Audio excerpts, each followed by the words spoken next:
Okay, so we left off with a threatening phone call. We have some theories. Eric thinks that the fire lady is the one that's sponsoring Araishi. Yeah, I think it's the or the college girl. You think it's the college girl stealing money from her boyfriend. Her boyfriend's family or whatever. Yeah, because supposedly he's rich. I guess he does have kind of like a fancy look to him. It said that when we were reading it, it said that his family was rich, and she, like, if you go into her thing, it even says she dates people for money. Like, she dates older guys for money. Yeah, and she's tired of the relationship with what was his name? I forgot what his actual name is. I might have been spelling it wrong the whole time. Utaro. There he is. Yeah.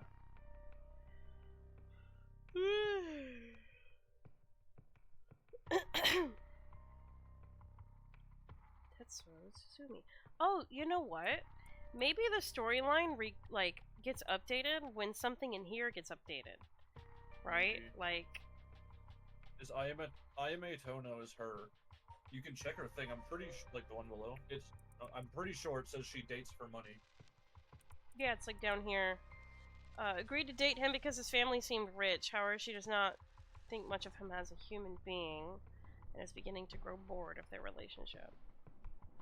And also above that, it says Ayame has figured out that older men will fall for her if she acts like a bit stupid.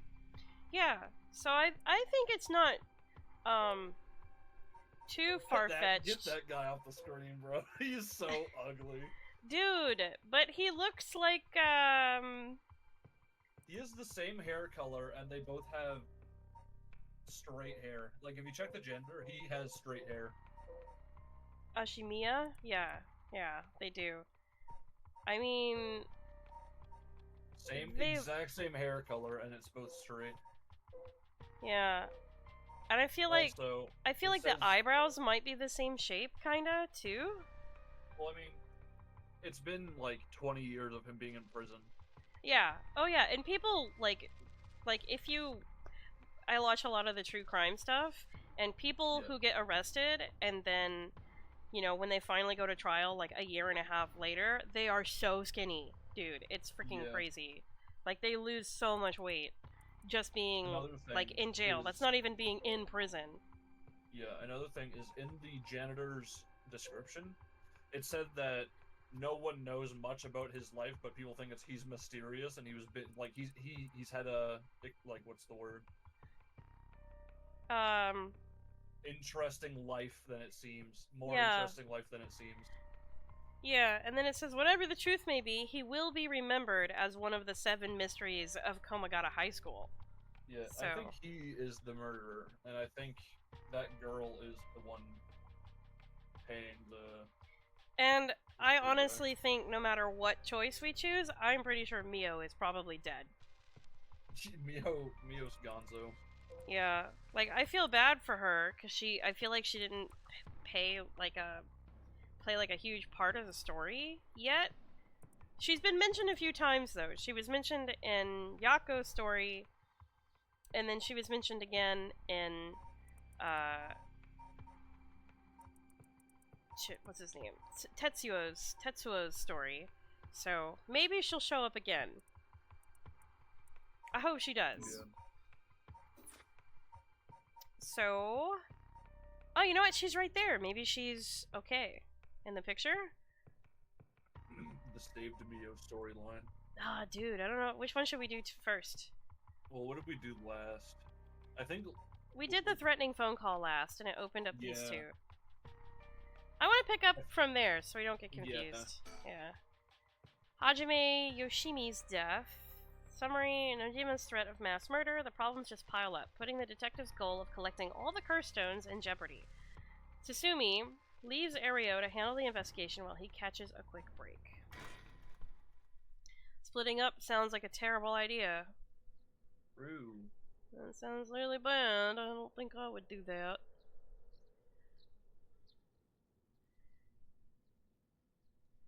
Sorry for the wait, boss, but I managed to gather some information.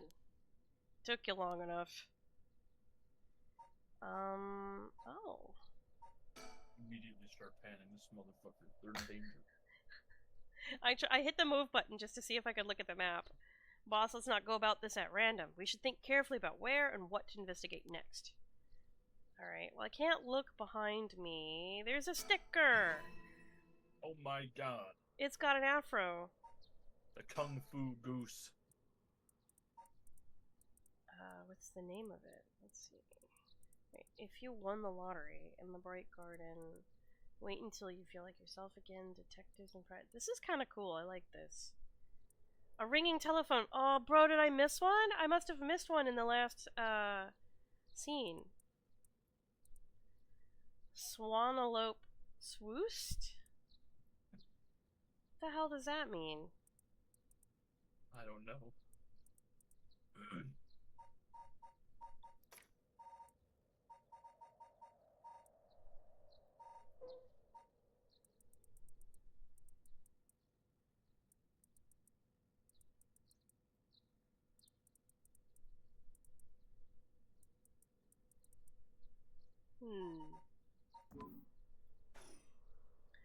Okay, think. Well, we've got ourselves quite the mess. Strange deaths popping up all over the place that may or may not have something to do with the curses. We also need to keep looking into Yoshimi and Najima. For now, we'd better start following up on the few leads we've got. Guess I'd better see what Arios found out. Surroundings. Forensics has finished their investigation and the body's been carried away. That said, we're still closing the park to the public, at least for the time being. This place was really giving me the creeps last night, but it looks pretty normal now with the sun out. Yep. He's been up all night gathering information. Must be nice to be young and have that kind of energy, but I'm glad to have him on my side. Gave me a chance to rest up. Okay. Things at the station were pretty hectic, but I managed to get some info. Let me fill you in. Thanks, the floor's all yours. Okay. Serial killings. A total of 3 mysterious deaths were confirmed in the area, including the one in this park. So let's start with that one. The young man we found here.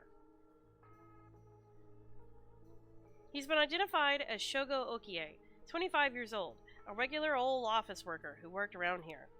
He died of asphyxiation due to water in the lungs. He drowned. He drowned in the middle of the park? That's not possible. It's gotta be a curse we're dealing with here. About that, boss, isn't this park associated with one of those 7 mysteries, too? Yeah, the Whispering Canal. That's right, the Whispering Canal! It does seem like there'd be a link between a canal and death by drowning, don't you think? Sharp thinking, Ario. You're starting to get the hang of this. So, let's assume they're related. What's next? Before that, the body of a woman was found behind a residential complex in Kamizawa. The victim has been identified as Tawako Hayashi, 29. We don't know her yet. What the hell? 29 years old. She was an office worker who lived on her own in the area. As for the cause of death, well, yeah. The entirety of her body was crushed by some kind of strong external force. No word or weapon was discovered in the area, but considering the way she was found, we're looking for something large, flat, and heavy that could have crushed her in one fell swoop. Hang on, are you saying she was stepped on? Meaning...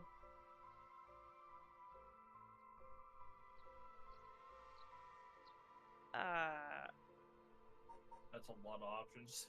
Bro. I would assume it was the foot washing mansion. Wait. The foot washing mansion killed people in a different way, though. We have them in here, right? They're in here. Because it updated. Kills by crushing one who hears the command wash. Okay, maybe it is the foot washing machine. I think it's gotta be. I mean, it makes the most sense. Kills by hanging. The clappers, kills by burning. We don't know the beckoning light yet. Fool's procession, kills by hearing the music for 30 seconds without being seen. The Whispering Canal is drowning. We don't know about this one. The one-sided read, supposedly Najima says he's the one who has it. And we think that it's the janitor because the janitor went and killed... We think the janitor went and killed Mio by cutting off her arm and her leg. And this is the one that talks about cutting off one arm and one leg. And then the ever-burning lantern, Araishi had that and we took it away from him. So it's gotta be the foot-washing mansion, because that's the one that says... It says crushing. Yeah, we have that one. Yeah, we have that one too. Exactly. Crushing is the foot-washing mansion's modus operandi. The place the body was discovered is also known to be related to the Seven Mysteries. Then this is Namigaki's doing? Shit, I knew he used it. Judging by the amount of soul dregs, the victim was just a regular person, not a curse bearer. Guess we should report this to Paranormal Affairs. Got it. And as for the third victim, he was identified as Kohei Jinoichi, 32, a teacher at Komagata High. He was found in the school's courtyard. Alright, so he's freaking dead. Cause of death appears to be... At the school? Yeah, he was at the school. Cause of death appears to be external trauma from a fall or heavy blow. The impact crushed his arms and legs. Since he was found in the middle of courtyard, he couldn't have fallen from the gymnasium or the main building. A teacher dying at school. And not just any school. Komagata houses one of the Seven Mysteries. Okay.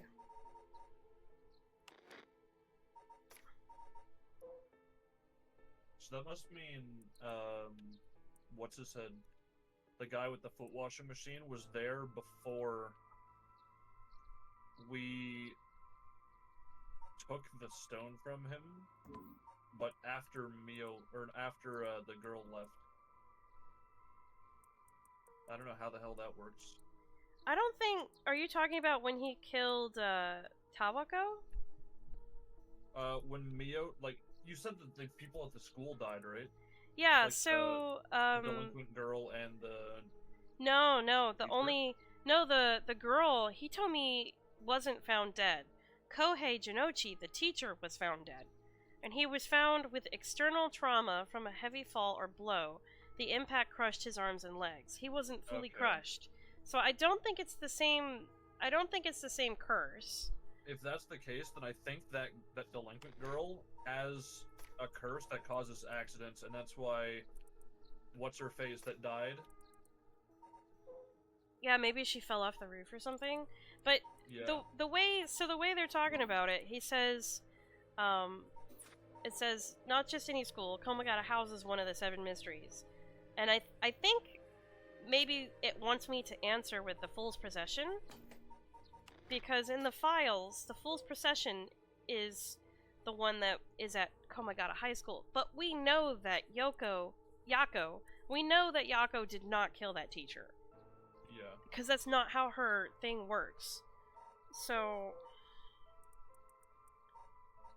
Yeah, she didn't meet any of the conditions. Like, even when we tried to kill, we were spotted, then ran, then spotted again almost, and then ran again. Like, yeah. It doesn't make sense. I think it has to be one of the curses we don't know about. Yeah. So it's either one of the other two, because the Araishi said that there were 9 in total. So it's either one of the two that we don't know, or it was one of the ones we haven't discovered yet. Which is the one-sided read, the Teiko of Sugaru, or there's another, the Beckoning Light, because we don't know about the Beckoning Light yet. Yeah, but didn't the fucking, like, fat guy murderer say he had the one-sided read? Supposedly.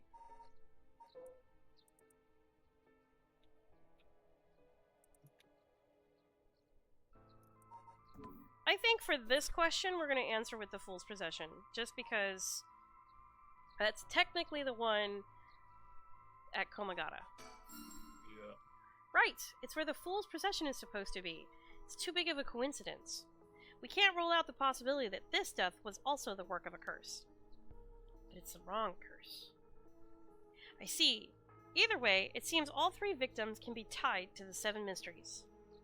There's probably a curse pair at the center of it all, pulling the strings. But you've got a point.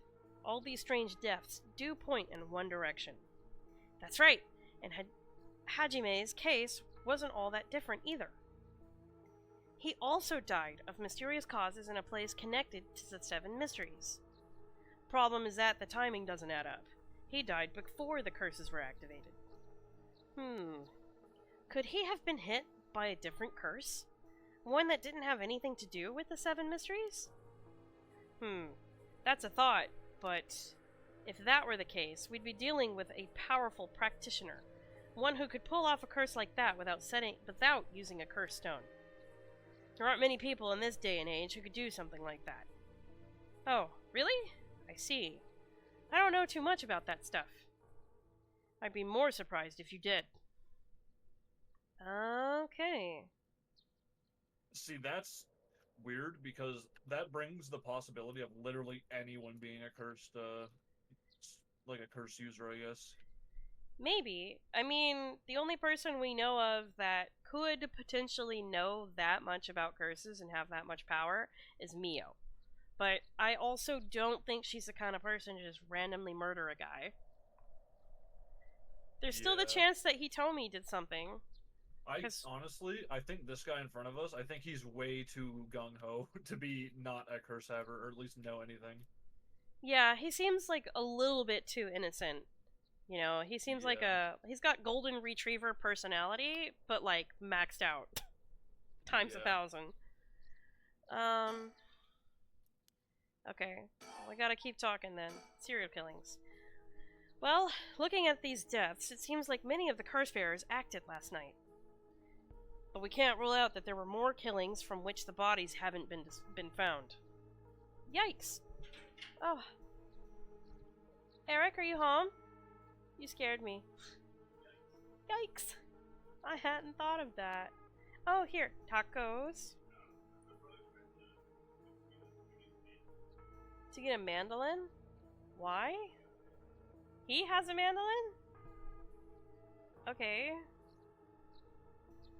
Wait, are you talking about the slicing tool, or are you talking about the musical instrument? I thought you were talking about the musical instrument, and I'm like, I did not suspect your brother had a musical bone in his body. Okay, that's new. I didn't know that. Here, I'll get the thing.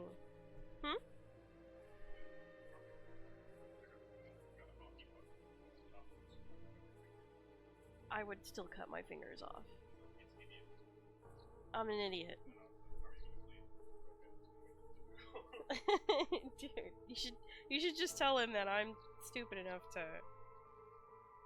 Here. Tacos, please. We'll just do it like we normally do. But there is one silver lining. Judging by my own curse stone, it seems that the curses can't be activated while the sun's out. Oh, that's great news! So basically, we're safe during the daytime? Exactly. It's also likely why Najima gave us till dusk. Ah, he must have known the curse stones couldn't be used during the day. Either way, we've got till nightfall to settle this. It's time we flushed out the other curse bearers. Aye aye, boss, let's do this.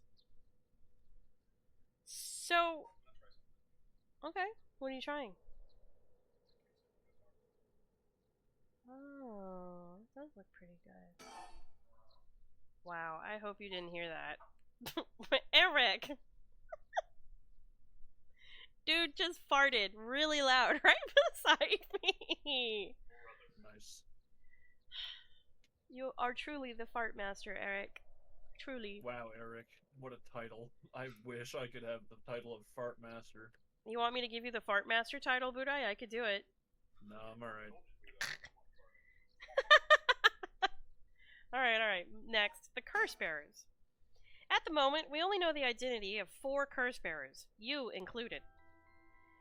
Yutaro Namigaki had the foot washing mansion. And Hideki Araishi had the ever-burning lantern. We've got both of their curse stones.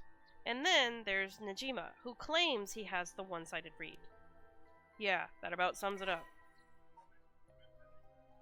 He called us. So basically... Oh, the one-sided read is the one with the armor like... Yep. That's why Mio, that's the one that killed Mio when we sent the janitor into the school to find Mio. And we just found out, scrolling up here, we just found out a minute ago, basically the police found that there were 3 mysterious murders so far. I would like Pepsi. What other kind of food do they have? Like, maybe I don't want tacos. No, I don't want to pick. No, wait. Eric. Eric, wait, come back and take it. Eric. What if I don't like it? Pack of soft shell tacos. Crispy tacos. Soft shell taco, crispy taco. That looks pretty good. They have a combo for that? Taco Brave combo.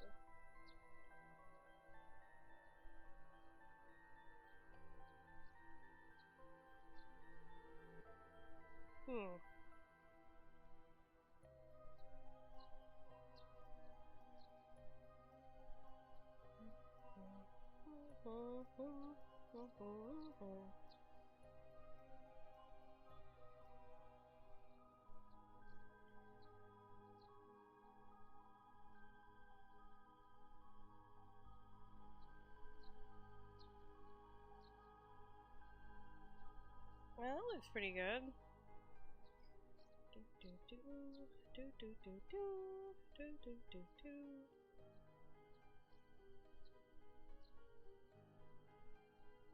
Nacho cheese. Nacho cheese.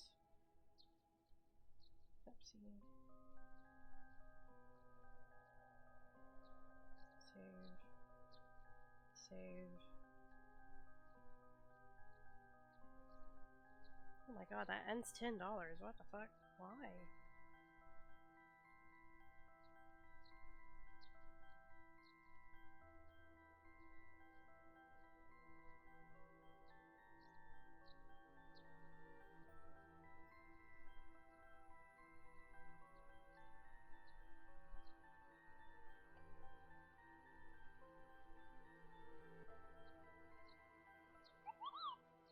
Oh, shit.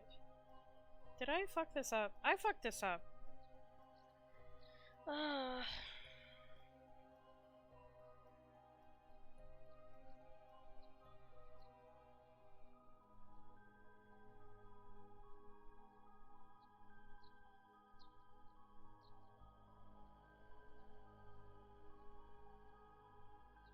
Okay, whatever. We're just gonna go with that. Save and I'll start the free trial of Dash Pass. No, I don't want to do that.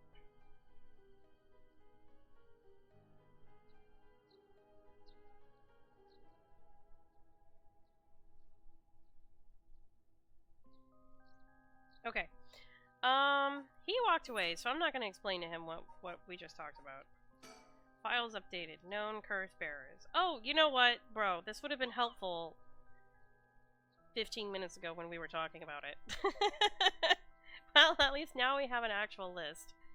Of who has what, yeah. Yeah. That's going to come in handy. 1, 2, 3, 4, 5, 6, 7, 8, 9. Oh, there are... Wait, have there been 9 the whole time? 2, 3, 4, 5, 6, 7, 8, 9. Yeah, okay.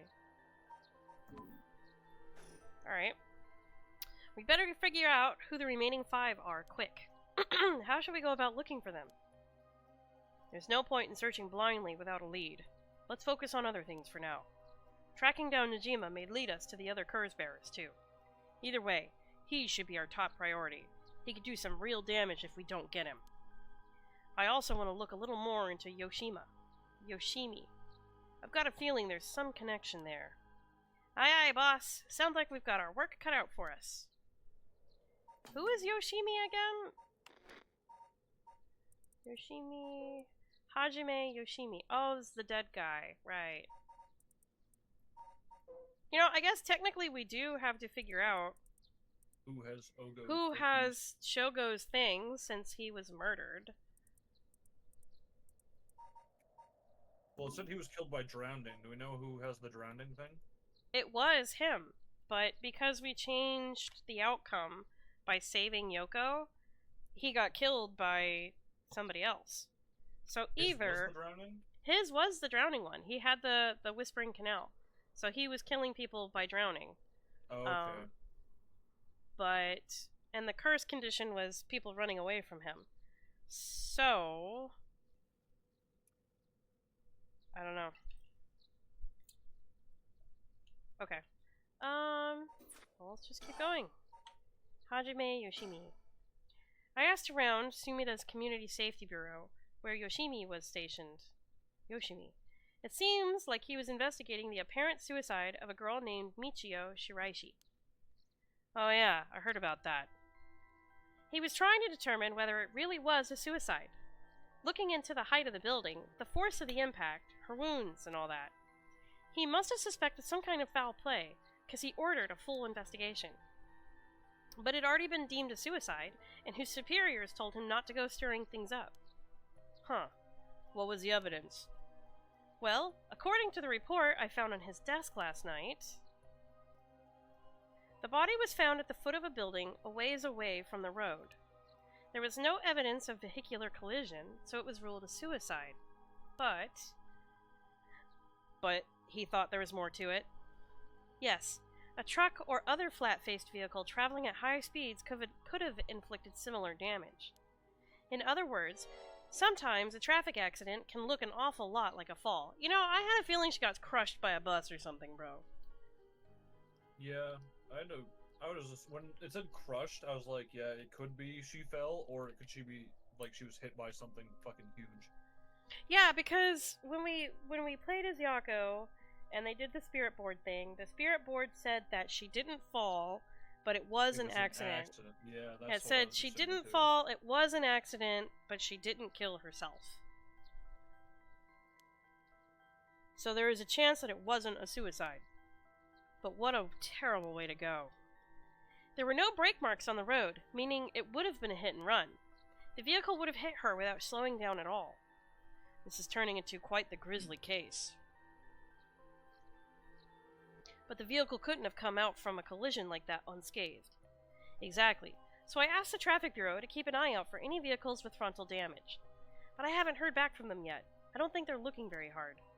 So we've got no proof. That said, if it was a traffic accident, rather than a suicide, it's possible that someone silenced Yoshimi because he was on the verge of discovering the truth.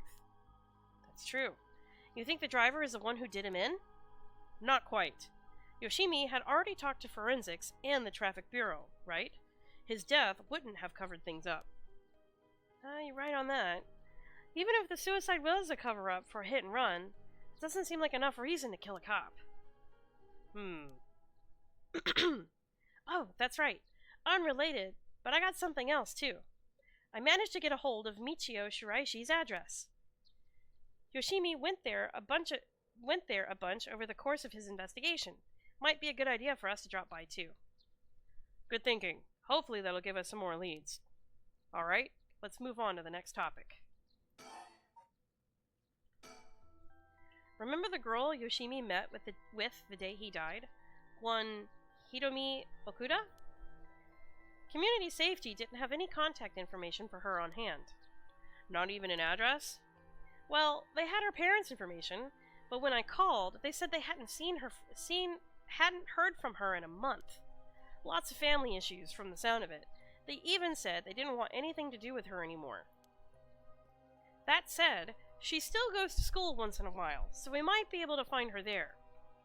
Not sure we really have the time for a stakeout right now, but she could be a key witness. Can't we have Community Safety track her down for us? We can ask, but it might be tricky to get it done today. For starters, Komagata High School is closed today. Because of the teacher that died. That's right. Alright, but if it's not something we can do today, we may have to forget about it.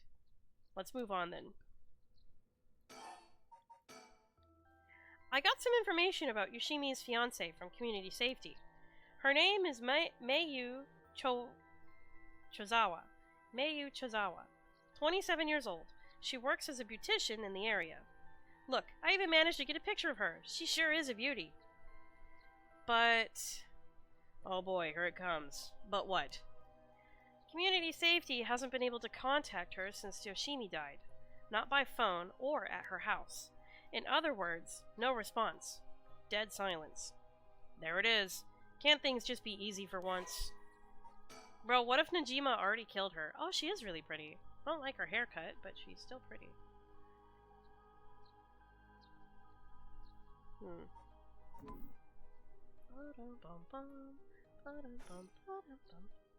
It's definitely starting to look suspect. A crime of passion, perhaps? It is fairly common for people to be killed by a lover or a spouse. But Yoshimi was well liked, and they've been together for over 10 years.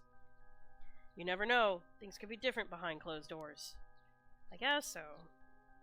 But we'll have to consider the opposite scenario, too. It could be that the same person who is out for Yoshimi is after his fiancée as well. She could be in danger. Or she could be dead already. You're right. Either way, she's important to the case.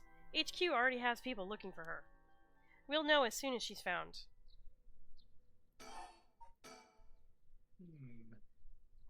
HQ has mobilized a search unit for Najima, but so far we haven't received any word.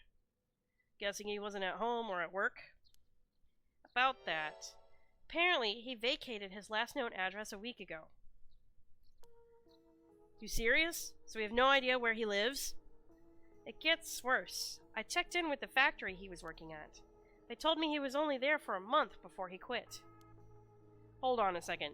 You're telling me nobody caught that? Well, I had the same thought, so I spoke to his probation officer. Turns out, he'd been doing house visits and interviews, but never bothered checking on his workplace. He also said he'd lost track of Najima when he moved to a new place. Geez, that's just sloppy. I've heard that they're giving parole to just anyone these days because they're running out of room in the prisons. Which also means there aren't enough probation officers to go around. Dude's probably overworked. So Najima got to fuck about unsupervised. God damn it. That asshole is annoyingly good at faking remorse. Or insanity. Whatever the situation calls for. Back when I arrested him all those years ago, just talking to him left a bad taste in my mouth. He's probably hiding under a false name, which will make it hard to track him down. That explained why he so brazenly made contact. That asshole. He's mocking us. Well, for now, the paperwork to circulate his name and mugshot is being filed. That's gonna take way too long. We only have until dusk. Speaking of Najima... Yeah? Did you manage to reach your daughter? It'd be best to put her into protective custody as soon as possible. Not yet. I can't reach her. They called, but she's not picking up. Wasn't home when they went to the house, either. That's not good. Does that mean she never came home? And why weren't you the one trying to reach her? Shut up. I don't have her contact info, alright? Damn, she really doesn't trust you, huh? Either way, I told her mother that it was an emergency, and that we'd send an officer to find her and get her to safety. She was real reluctant, but I got her to agree. I guess that explains why you got divorced. But if you, her former father, can't find her, how the hell did Najima do it? Former, eh? That cuts deep. Yikes! Sorry, it just kinda slipped out. Anyway, I suspect it has something to do with his curse echo. Back on topic already, huh? He said his curse could kill a lot of people in a short time. It may even allow him to act from a distance. I see. The one-sided reed. What was that story about again? Something about a man stalking a woman who goes insane and chops her up. Alright, one of the more gruesome of the 7 mysteries. As for Najima's whereabouts, all we can do is throw more people at it till we find something. I'll check in with HQ frequently to see if they've got any updates. And that's about it. Hell yeah, the freaking fancy cop music came back. Yup. Let's go. Shall we continue our investigation? We could go to Komagata High School to look into Hitomi Okuda, or to Michio Shiraishi's house to find out more about her. There's a lot we need to do, but not a lot we can do. This ain't looking good. We're gonna run out of time if we don't do something. Gotta keep moving. Alright.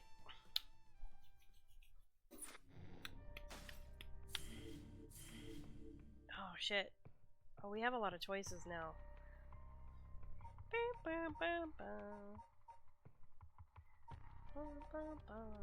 I say we continue the cop line just because I feel like it's easier to keep everything mentally organized if you do it that way.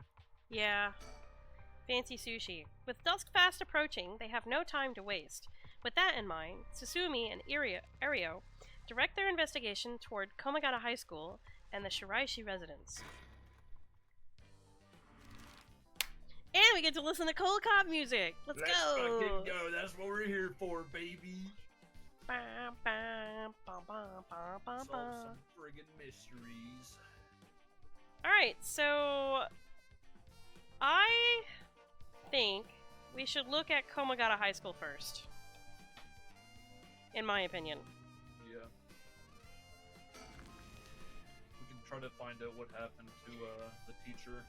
Yeah, we can try to find out what happened to the teacher, try to see if Hitomi saw anything, or if we can even find her, and then, if Najima is the janitor, this was the last place that we saw him. From a player perspective. Here we are! Komagata High. Classes are suspended for the day, so the students are just kind of wandering around aimlessly. Surroundings. The news of the dead teacher has also attracted a fair share of rubberneckers. The atmosphere is kind of tense with this many cops around. Is there something on my shirt? Don't tell me I stink! Let's look at the gymnasium. Komagata High's gymnasium also serves as a polling place and evacuation center. A lot of the buildings around here are still made of wood, but this place looks safe and sturdy. Kelly, Huh? how's the taco status? I got it in front of me. They will be here. Well, they gotta go around the other way, but... I mean, it says it should be in here about like 10 minutes. Okay. Just checking. Yeah. Yoshimi also looked out for these students as a Sumida city officer. Juvenile delinquency has been a growing problem for years now. This school is no exception. Okay. The midpoint of the Showa era marked an increase in delinquency, a wave of violent incidents targeting teachers, as well as students, and often involving weapons, consumed the nation's middle and high schools. Bosozoku motorcycle gangs also enjoyed their heyday around this time. Japanese arrest rates reached a historical peak during this period, and pompadoured Yankees and female sukiban delinquents became a common sight on the streets. This youth rebellion is often framed as a reaction to universal education policy or the pressure of highly competitive entrance exams, but its causes are likely manifold, extending far beyond the deficiencies of the education system. Okay. School gates. The school gate will stay locked while forensics inspects the scene of the incident. Looks like they're still busy. Let's talk to the person in charge later. Alright. Think. Ideally, we could talk to someone who was involved in the incident. Easier said than done, though. This place isn't only connected to the case because the student's under Yoshimi's jurisdiction. It's also the site of the Fool's Procession, and, of course, where that teacher was killed. Seems like a likely place to find some clues, don't you think? What's with, these two girls that just popped up in the back? They weren't there a minute ago. I mean, it could just be people walking to work, or walking to school, I mean. Yeah? I mean, wait, school's closed, isn't it? What Yeah. can they do? The students are Interview wandering them. around. Look, they disappeared again. What the? I guess it's right. I guess it's the wandering around. Okay. Oh, right. Speaking of schools. What is it? You said Paranormal Affairs can't help us right now. So, why don't we get that psychic high schooler you mentioned to help us? A lot of the people involved in this case lead back to this school anyway, so it might make things easier to have them with us. For a guy who questioned me on the legality of working with them, you sure seem eager to exploit underage labor. Hey, who said anything about exploiting them? I just want to give our young experts the opportunity to shine. When did you become such a smooth talker? Anyway, I'm afraid I don't know where they are. Oh, I see. Wonder if there's anyone who could help us scout out the area.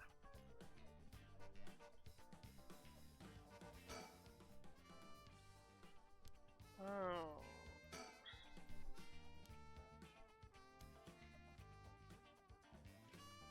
I'm gonna be honest, I think we have to progress a different storyline first.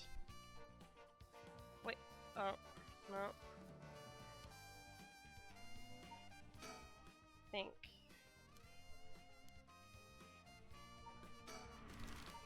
Well, let's go to the other zone, since nothing's changing there.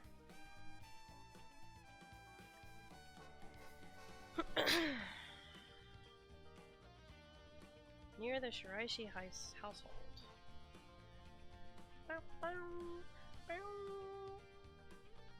Seems like Michio's house is at the end of this road. We don't want to intimidate them, so maybe I should go alone. I don't think so, buddy. The houses are really crammed together in these narrow alleyways. Strangers like us walking through definitely stand out. Really feels like old Tokyo. Ario is checking out the Shiraishi house at the end of the road. The street's real narrow, so two big guys like us would stick out like a pair of sore thumbs.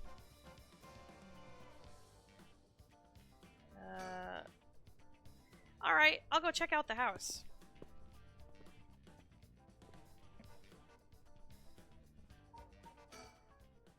So, the Shiraishi household. There's a chance that Michio didn't actually kill herself. It might be for the best that we didn't find her parents. Irio's off checking the Shiraishi household. I'll just wait till he gets... How long am I gonna wait? Oh, here we go. Oh, you're back. No luck, boss. No one home? Doesn't look like it. I knocked for a while, but nobody came to the door. I glanced in the windows, but there was no sign of activity inside either. And I saw about 3 newspapers stuffed into their mailbox. Think. Not much we can do here if they're not home. Let's go somewhere else for now. Shoot. Is there nothing? No bird stickers? I don't see any bird sticker. Oh! I stand corrected. I found the bird. Oh my goodness. Holy shit. Look at that friggin' guy. Illegal eagle. Why does it look like that? Okay. Okay. He's out committing crimes. Sick. Alright, well you cannot currently progress any further. Once your situation has changed, select resume to try again. Pressing suspend will return you to the story chart. Alright, sick. Well, these girls are at the school, so I think progressing them will probably unlock more. Is that Mio, by the way? Did she live? Is she I think she's alive. She's a liver. Oh my god. I think she's a liver. I hardly know her. That means wait. If that's So- the case, the only situation which she lived is the one where we didn't go back and check on her. So maybe when she was saying "don't turn back," it was an actual warning. Yeah. Well, it's also when we didn't send the janitor to go looking for her. We sent the janitor to the teacher instead. So I get the feeling that the janitor... Maybe the janitor is not really Najima, but he still has a different curse stone. Well, here's the thing. We also did a playthrough, remember, where we sent the janitor after the teacher, I think, and still went in. Or was that not a possibility? No, that wasn't a possibility. When we sent the okay. teacher in, we died to Araishi. Okay, yeah. Bringing her friend back from the dead means she'll have to pay the price. Yako makes it home safely, but still isn't sure about how to proceed with her curse. She worries about Mio as the night passes. Yako, 8 a.m. Yako's home. Well, here she is. She must be alive. Oh, good morning, Yako. Huh? Yako? Rise and shine. Huh? You're up. Huh? It's morning. Are you okay? Can you remember your name? Duh. I'm Yako Sakazaki. Bro, I cannot. Shut up. Is that who you are? Yeah, Sure? something like that. Something. Good. Seems like you're fully awake.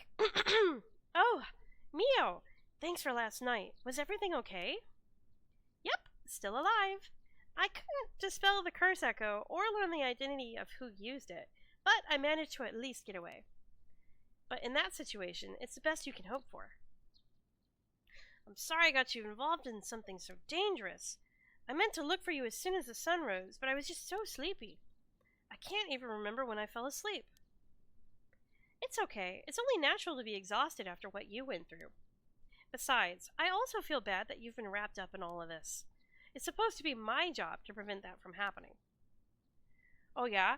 You said something about that last night. Just who are you exactly, Mio? Oh, well, the truth is, I've been trained in things having to do with the supernatural. Huh? You mean you can learn that kind of stuff? Like you would with flower arranging? Flower arranging? Come on, why would you compare it to that? That is a really weird jump. The hell? I had quite the eventful childhood. Huh. That sounds like it must have been tough. Yes, it would take a long time to explain, so let's leave it at that for now.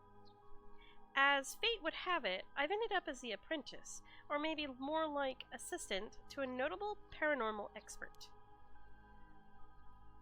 Schools have always had more paranormal disturbances because young people tend to be more susceptible to these things. I'm sent to schools that may experience something paranormal and put a stop to it before it happens. Wow, that's amazing! So it's like a part-time job you do while also being a student? Well, I do help maintain public order, but it's all part of my training, so I don't get any money. Oh, you've got it rough then. But still, that really is amazing. You were so cool when you faced off against the evil spirit. I never know if I should be happy when you compliment me like that. But anyways, that's why it's up to me to resolve any paranormal issues at the school, and why I'm going to look into the cause of all this. But for now, let's head to school. Yeah. Oh, do you have your curse stone? Now that it's daytime and its power is diminished, I should be able to hold on to it. Want to give it a try? Right. I do have it, but... Yako? Is it really so wrong? Trying to bring Michio back, I mean? I can't approve of it. The rite may seem like a dream come true, but if it involves taking the lives of other people, then... Yeah, true. I want to make sure this whole ritual ends without anyone getting hurt. That's what I believe, and what I'll put before anything else. I'm sorry, but is it okay if I hold on to it? Yako. I promise I won't use the curse, no matter what, but maybe there's some other way. I just have this feeling that I shouldn't give up on the possibility just yet. That said, I'll help you, even if it's to stop the curses. For the Michio that still exists within me, I'll settle things so that we can move forward. Okay, but if you ever feel in danger, you can give me the curse stone at any point. Right. Thank you, Mio. Okay then, let's go. Candy shop, Sonoya. Old-fashioned candy shop located on a street corner in Honjo has been the Yako Sakazaki's for 3 generations. On the weekends, you can spot Yako watching over the store, cooking monjeyaki, and playing traditional tops card games. For selling cheap kids. Most families operate candy shops in dirt ground floor known as Doma with a space in the back, as well as arcade games, capsule toys, blah blah blah. For the harsh realities at traditional candy shops, which thrived during the period of high economic growth, the many confectionery manufacturers and market experience a steady decline due to the rise of convenience stores. Alright, that had like no useful information in it, but okay. Oh, Eric, food here. It's by the snow shovel. I don't know why they put it there, but It's by the what? the snow shovel in the okay. in the lobby. Do you want me to pause until you get back? Okay. Huh? I thought it was unusually noisy. There's a big group of people and police in front of the school. Did something happen? If the police are here, then something must have. I'll go ask. Thanks.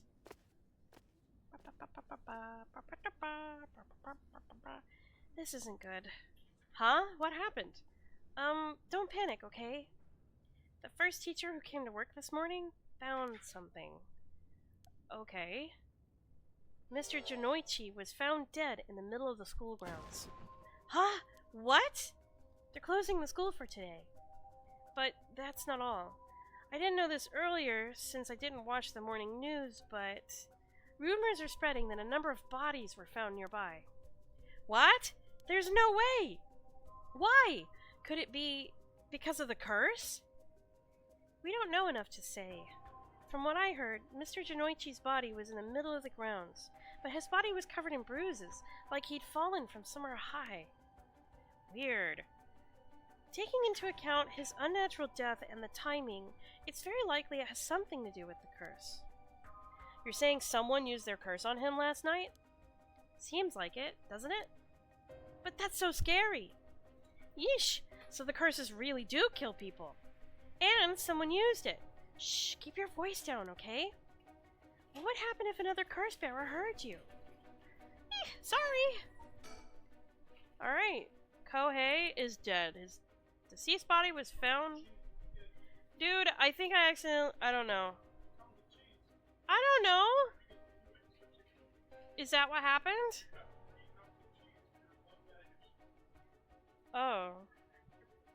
Oh, oops. Well that was a mistake. I don't know, I clicked buttons! You told me to order, so I did. So I always ask you to help me. Oh. Well, it said something about picking chips and cheese side, and then I scrolled down and it was like, choose a side. So I picked chips and cheese. So, I don't know. I think they gypped me of chips if that's the case. I got some kind of burrito looking thing.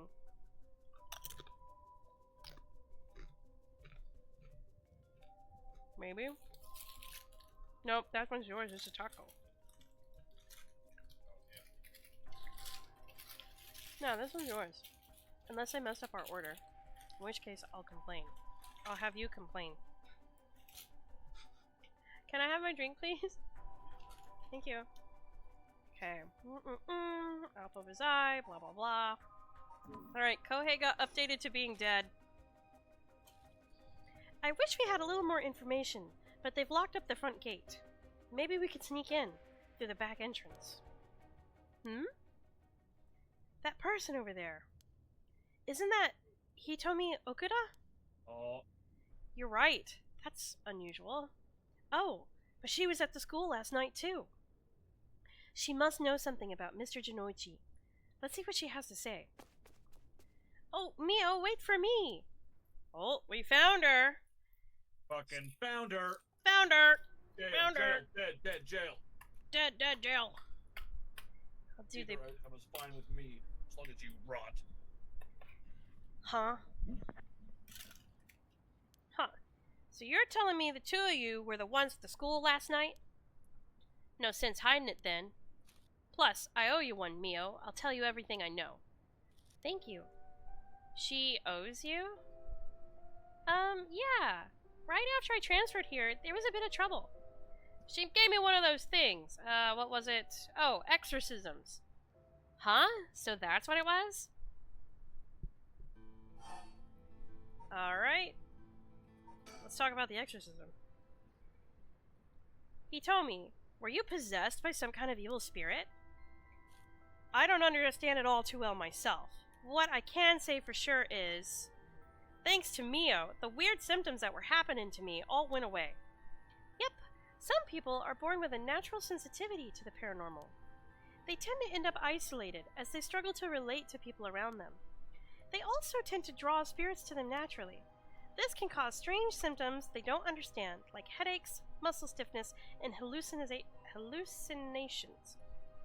Even memory problems. I'm sure it must have been very hard. So that's how it works, huh? Do people also have their personality taken over when possessed too? It is possible with spirits who have a very close relationship to their target, like siblings or a parent and child. But you almost never hear about people being taken over completely. That's relevant. Is it? What did she just say? That it's rare, but people who are very close to each other can be possessed by that person. I think that's going to be relevant later.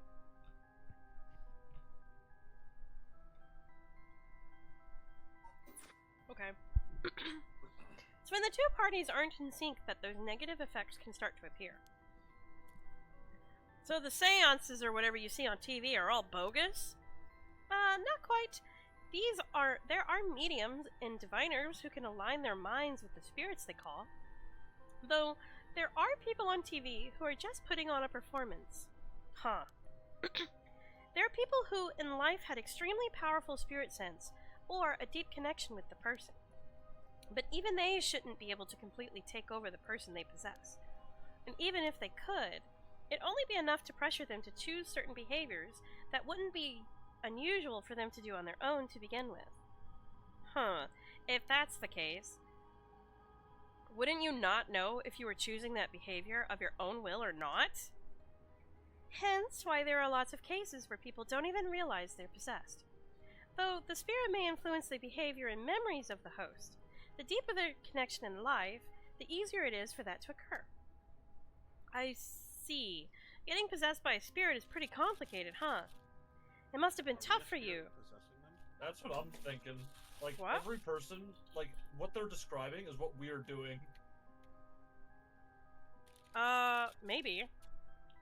Like, the spirit can make you choose certain behaviors, but only things you might do naturally, and we are given options of things that these characters would do. Turns out Butt Munch is a real person in this world. Butt Munch is a deadly spirit. Where's Butt Munch in this story? I want to see us.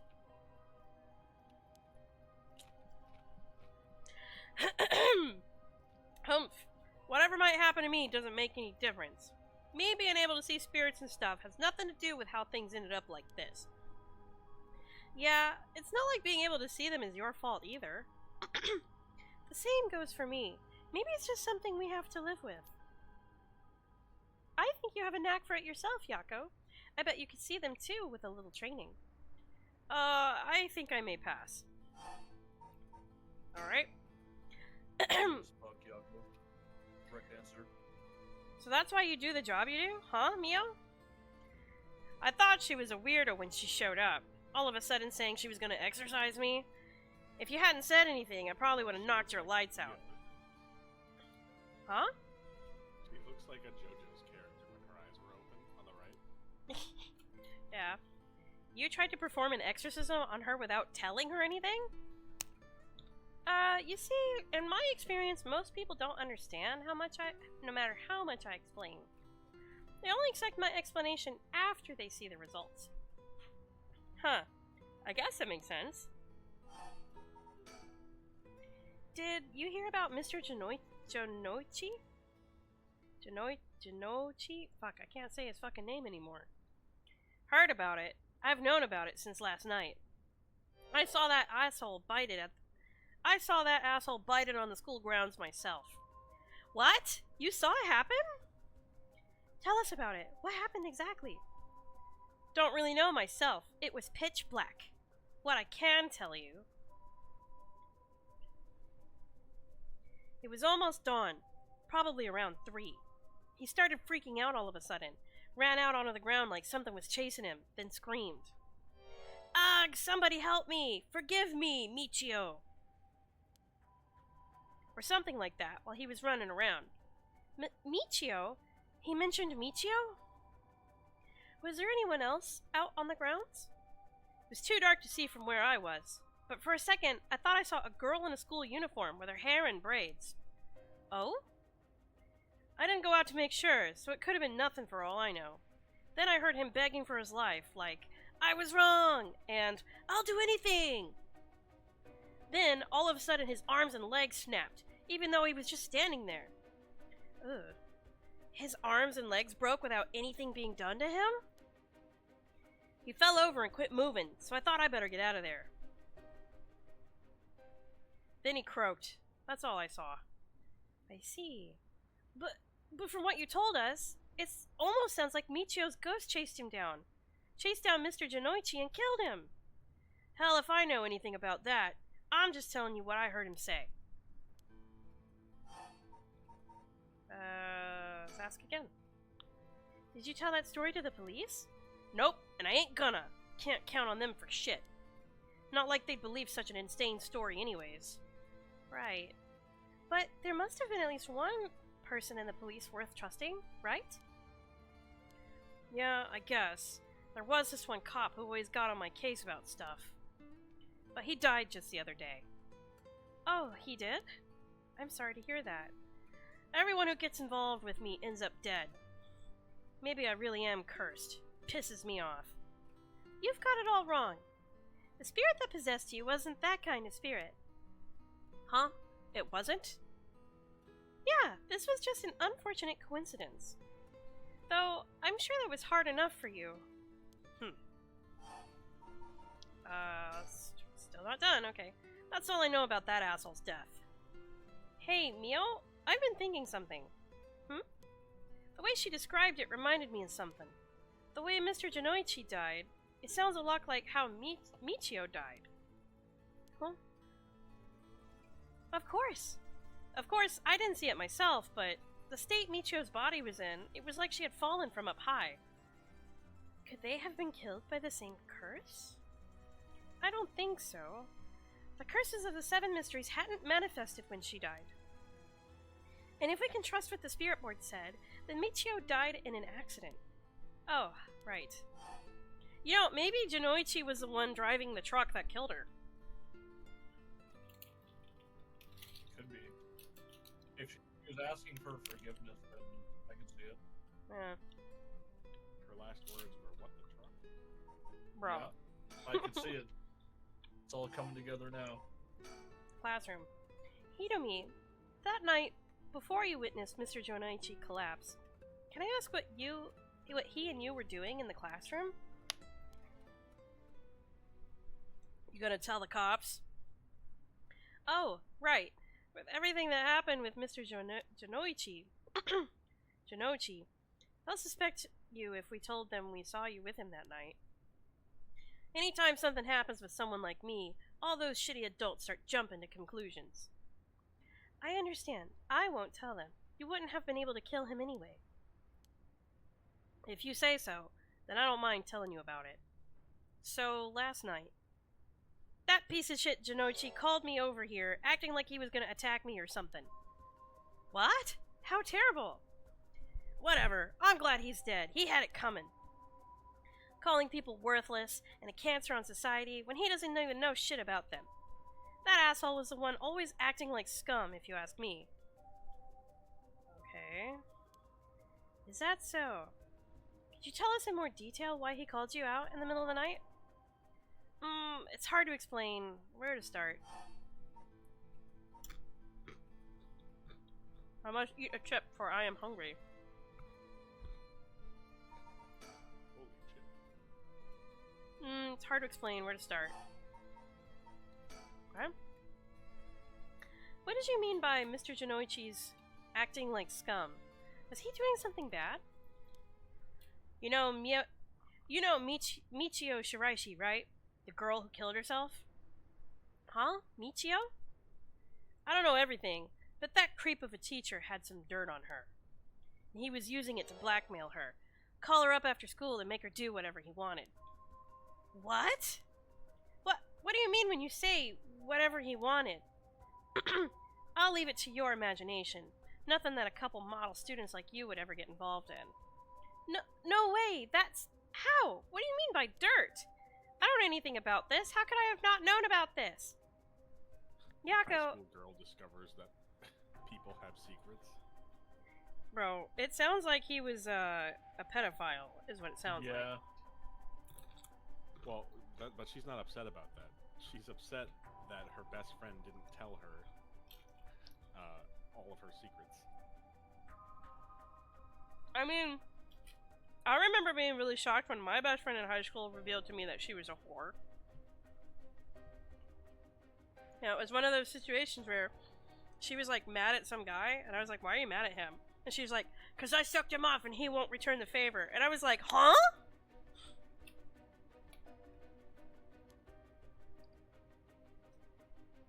You got guts acting like you were her friend. Janoichi really did a number on both Michio's body and soul. She probably felt she couldn't tell anyone, like she had to suffer alone. No, how terrible. Hitomi, how do you know about this? I just happened to walk in on it. I know the spots around school people go to when they want to stay out of sight. He ran off in a panic when I yelled at him, asking what he was doing. Walked in on it? Ew. I couldn't just leave her alone, looking like she was about to cry, so I stuck around for a bit. She told me everything that happened in whispers. She probably figured I wasn't the type to spread that stuff around, but she never asked for my help. She told me that she was fine, and to keep it a secret. Michio, why? She probably thought she just had to grit her teeth till it was through. She was naive. I tried to tell her that if you give guys like that an inch, they'll take a mile. She kept saying how it was her punishment. She was soft. No. Of course, Janoichi didn't change. He kept on doing what he was doing. I don't understand either of them, but that's as much as I was involved. And then she killed herself. Nothing I can do about it now. Hitomi, if you knew about it, why didn't you... You trying to say it's my fault? She told me not to say anything. She told me she was fine. So what the hell more responsibility do I have other than what I already did? Yako, there's no point blaming Hitomi. Michio, why?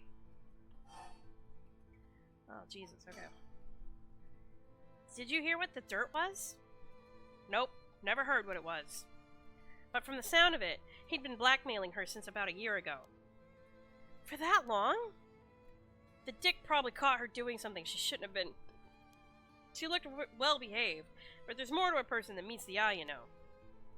There must be some reason. Dunno. Got nothing to do with me. So, last night, how did it start? Oh, right. Remember that nosy cop I mentioned who was always on my case?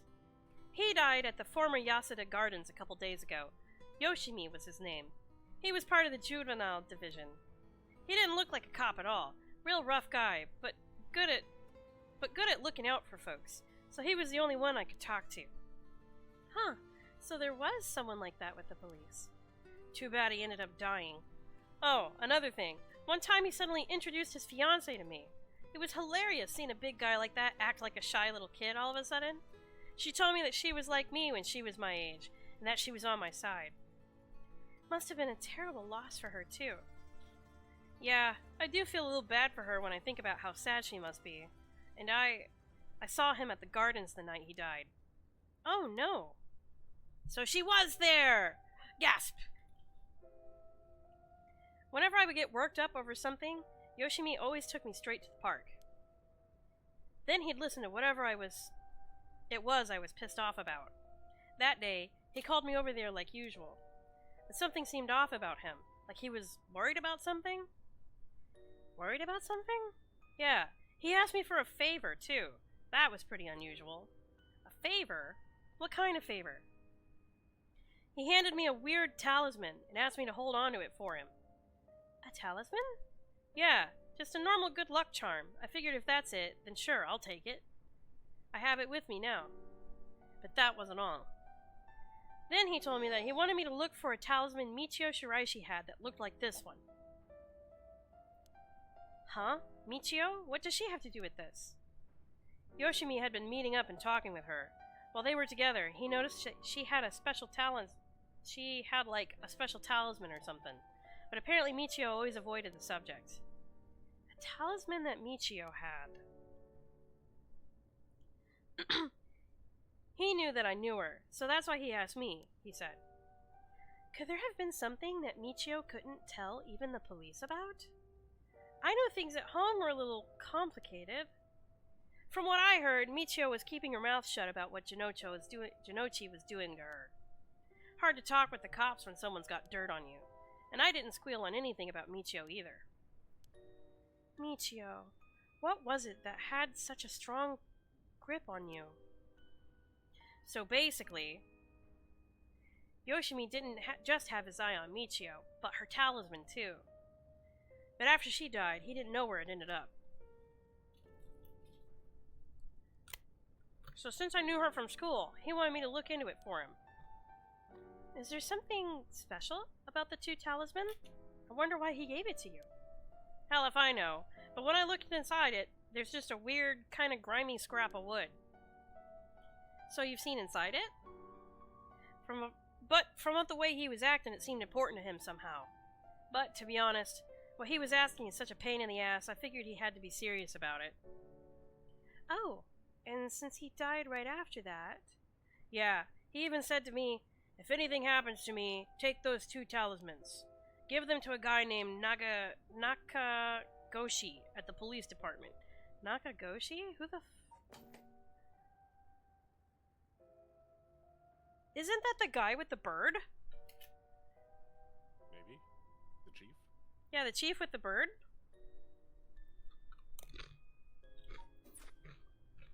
Eric, can you read while I eat? Sure. Get to the next text box. Knowing what I know now, he probably felt that something was going to happen to him. Nakagoshi? Do you know him, Mio? No, I've just heard the name. I think... So there really is a Nakagoshi. That's a relief, at least. Anyway, it didn't feel right just ignoring a dead guy's last request. Sorry.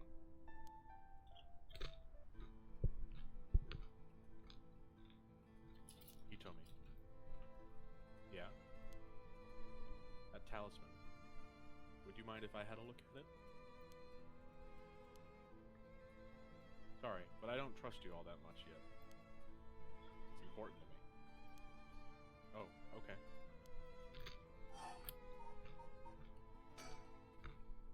So, last night you were looking for the talisman Michio had? Yeah.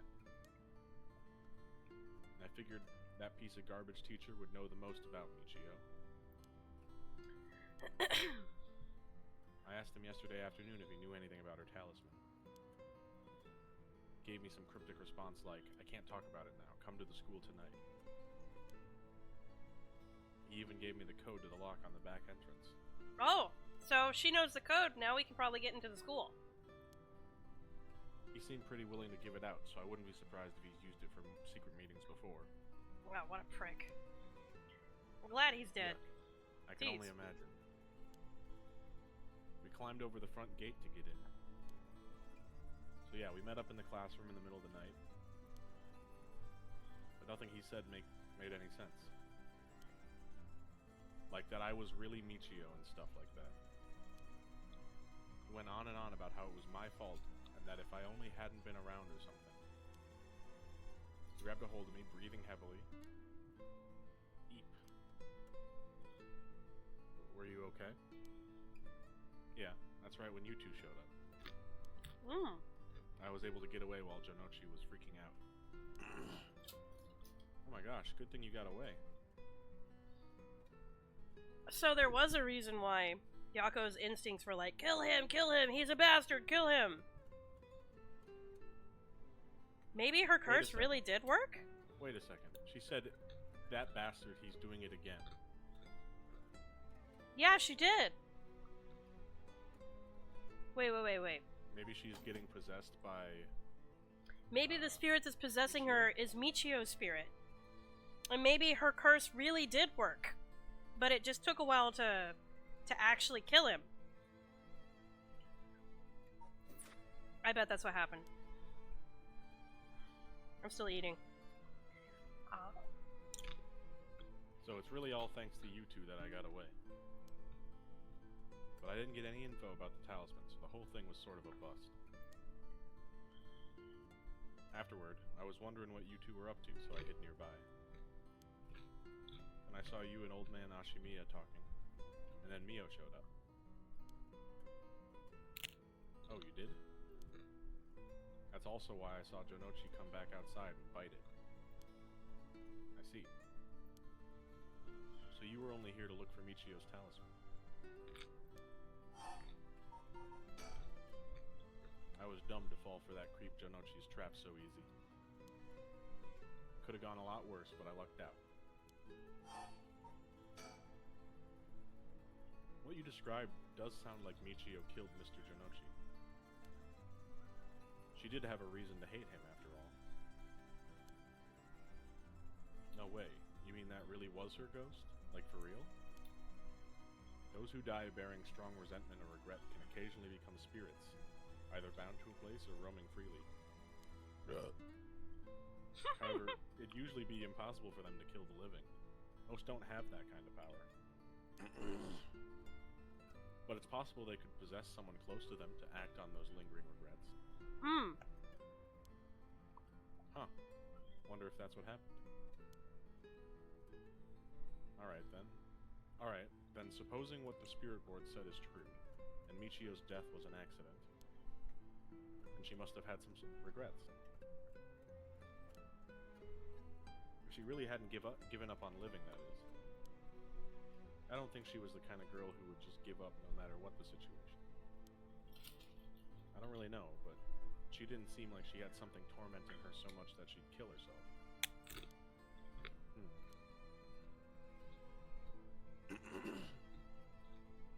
And that's all I know. Happy? Nope. I still gotta look for the talisman. Sure. Thank you, Hitomi. Oh, if you two find out anything about Michio's talisman, we'll be sure to let you know. Thanks. Oh, can we get your contact info? Where can we normally find you? Right. I'm not home most of the time. Usually I'm at a friend's place. Here's the phone number.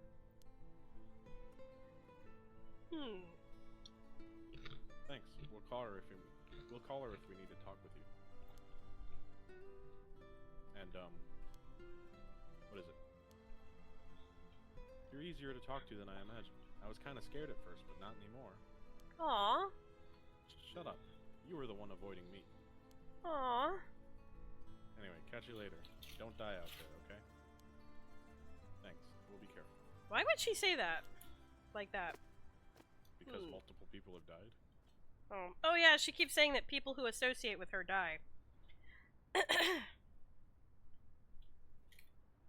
I'm not done with my taco. Giddy up, Eric. Giddy up, Eric. You know what? It's Budai's turn. Budai, your turn. No, it's not. Yeah, come on. Budai's turn. Nope. Yes, please, Budai, I think please. it's Budai's turn. I think it's Budai's turn. It is. I gotta get ready for war, dude. I'm such a busy person, actually. Bro, like, come on. The faster you read, the faster we get through it, the faster you can go to war. Alright, then. Fuck yeah. We got a lot of new information. Sounds like Mr. Jinoichi was killed by a curse, just as we thought. Which means there's a curse bearer at the school. Multiple, in fact. Multiple? You think so? Yes. The curse echo we experienced in the school and the one that killed Mr. Jinoichi seem to be different.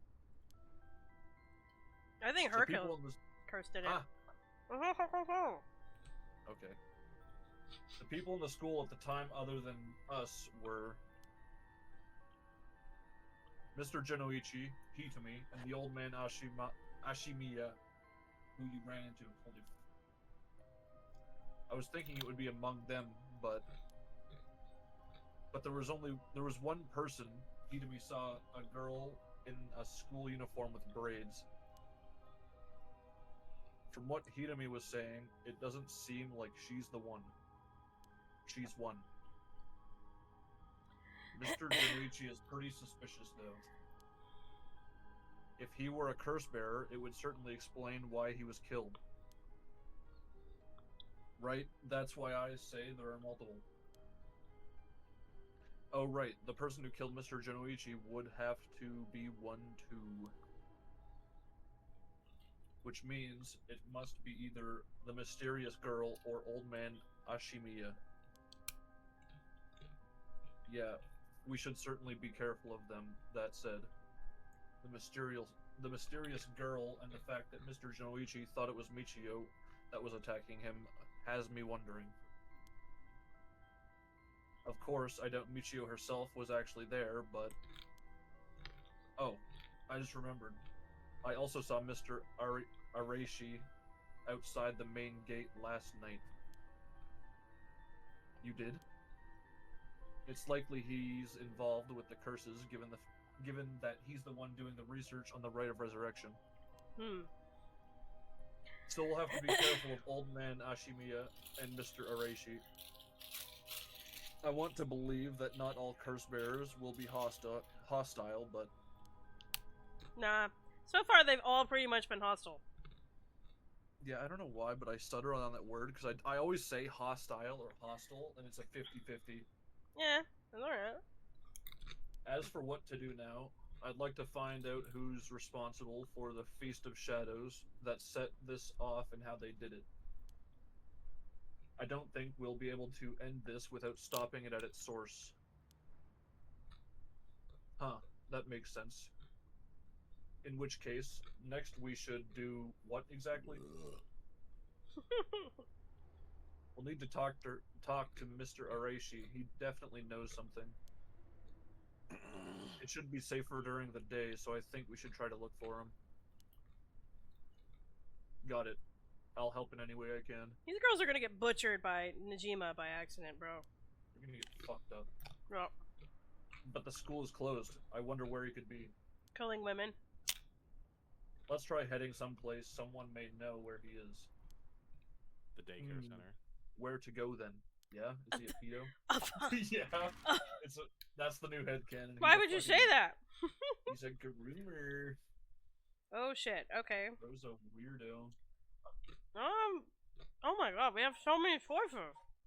What the hell? Yeah, you guys making me read when I'm trying to enhance is diabolical, by the way. You I'm trying to eat, what the fuck? Enhance. You just click and then cry, and then click and then cry, and then click and then... Cry more. I'm clicking and being happy right now, so... Oh, did you get something? Yeah, I got a pen Karazhan ring. Oh, congrats! Or but also, earring, damn it! Damn it! Yeah, dude, now I got 2 more Karazhans to go, and they're all pen. Okay. So keep reading so I can keep excelling and getting ahead. Here's Eric's turn. Eric, pick where we go. Dude, I am awful at reading aloud.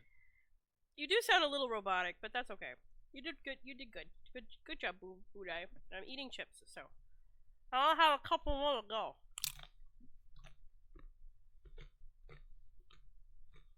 Eric. Yeah? Come on. What? It's your You've been turn. Nominated. I'm awful at reading, so you can go ahead. You can take over. I'm doing a Yu-Gi-Oh quiz right now.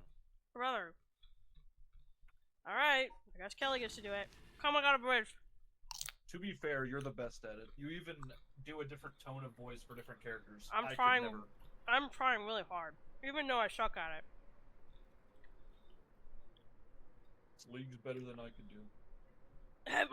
And so, Mio Kurosuzu and Yako Sakazaki decided on their next location to investigate. The bridge. Oh, what the fuck? Yeah, you were kicked out. Did I just pick? Did I pick the wrong location or what? What the hell?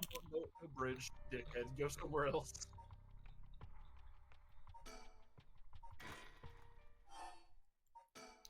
Location selection.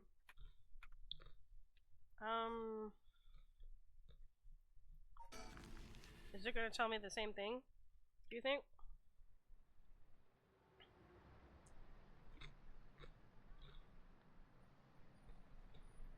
If it does the same shit, I swear to God. And so, they decided to... Alright, sick. Awesome. Life can be tough.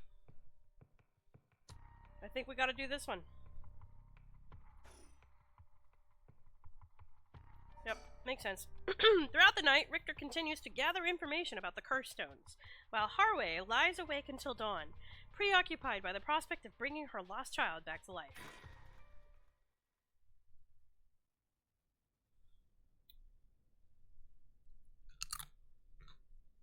Shikima Mansion.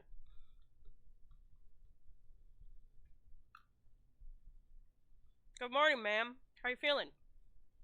I'm fine. I hope we can make good progress today. How's your curse stone looking?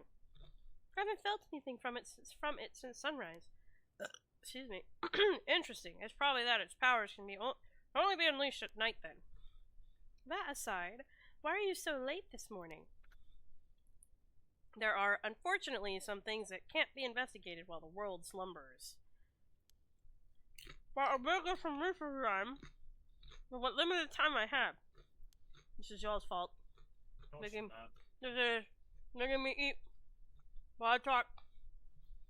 Very well, let's talk. Mansion. Old mansion, born and raised, blah blah blah. Bird sticker? You can't look for bird sticker. Sticker, I hardly know her. Aha.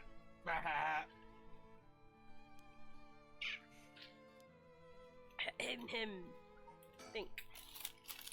May be surrounded by curses and death, but matters little. My only concern is whether I can see my child again. I feel like this lady would be prim and proper. How much longer till you gotta go to war? Like 15 minutes? No. An hour and 15 minutes? Yeah. Okay. Well, I got time. Plenty of time. Unless you need to go sooner. No. I just didn't want to read. You're Carry a bitch. You fucking bitch. How dare you? Okay. Richter is looking a bit tired. He must have been up all night investigating. By the way, there's something I wanted to talk to you about. And what's that? Our current plan is to steal a curse stone that's already absorbed soul dregs, but I'm wondering if it would suffice to not steal, but instead negotiate with the curse bearer and have them use the right for our purpose? Oh? I mean, I suppose that would accomplish the same, but do you think it's possible? So long as we offer compensation, it may prove much easier than you'd expect. Compensation. Cash, for instance. That wouldn't be off the table for a family as rich as the Shigimas, wouldn't it? Of course. Why, any amount would be fine if it'd get the job done. I won't let monetary matters lead me to regrets, the way it did back with the ransom. Okay, with that option on the table, let's figure out our strategy. Do you have a curse bearer with whom we can negotiate in mind? Not yet. Surprisingly, seems the other curse bearers haven't been that proactive about collecting soul dread. Wow, this guy's totally wrong. What kind of private investigator is he? Literally, people have died and he has no idea.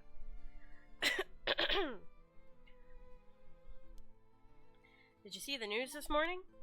No, I haven't. Overnight, 3 mysterious deaths were reported in this area. Alright. I stand corrected. He knows a little bit. They've yet to announce the identities of the bodies found. But they've been nicknamed the Honjo serial killings. It's garnered quite some attention on the streets. Oh my. Only 3? That's what I thought. Even if the victims were curse bearers, just 1 or 2 wouldn't be enough soul dregs. And for what those curse stones are capable of, a mere 3 victims seems a little on the low side. With this activity all through the night, the curse bearers must be a cautious bunch. What's holding them back? Are we not all after the power of resurrection? There may still be some undiscovered victims, but it doesn't seem like anyone has gathered enough soul dregs yet. we might have to set up some bait to spur them into action. And then we offer them the deal. Bro, so this guy is against us killing people, but he's willing to bait other people into killing people so that we can steal the stone? How fucking backwards is that? That sounds so damn backwards, it's stupid. It is a very twisted sense of morality. Yeah, what the heck? Fuck. Just About... like Michael Jackson in real life. True. Bro. None of the curse... somewhere else, dickhead. None of the curse bearers seem very proactive. I wonder if the situation could be what the mastermind who kicked it all off intended. Now that's an interesting theory. You think there's someone behind this all? You mentioned hearing an agonized voice telling you to kill when you first obtained the curse stone. That doesn't sound like a coincidence to me. Someone agitated the curses in this area on purpose, and they are likely after the rite of resurrection as well. So, you're thinking this person is not one of the curse bearers? You've got a sharp mind, ma'am. Though it might seem obvious for the mastermind to become a curse bearer and collect soul dregs if they were after the rite, this would be very risky, since as a curse bearer they themselves would become a target. So it'd actually be more convenient for them if the curse bearers moved less aggressively. That's right, but despite that, they've been inciting the curse bearers to commit murders. Why? Let's consider this. What if the mastermind isn't trying to collect soul dregs themselves? You mean their intention was also to steal the souls while the other curse bearers compete with each other from the start? Alright, you know, Eric, I'm sorry, but it's starting to look like Budai's theory might be more and more true.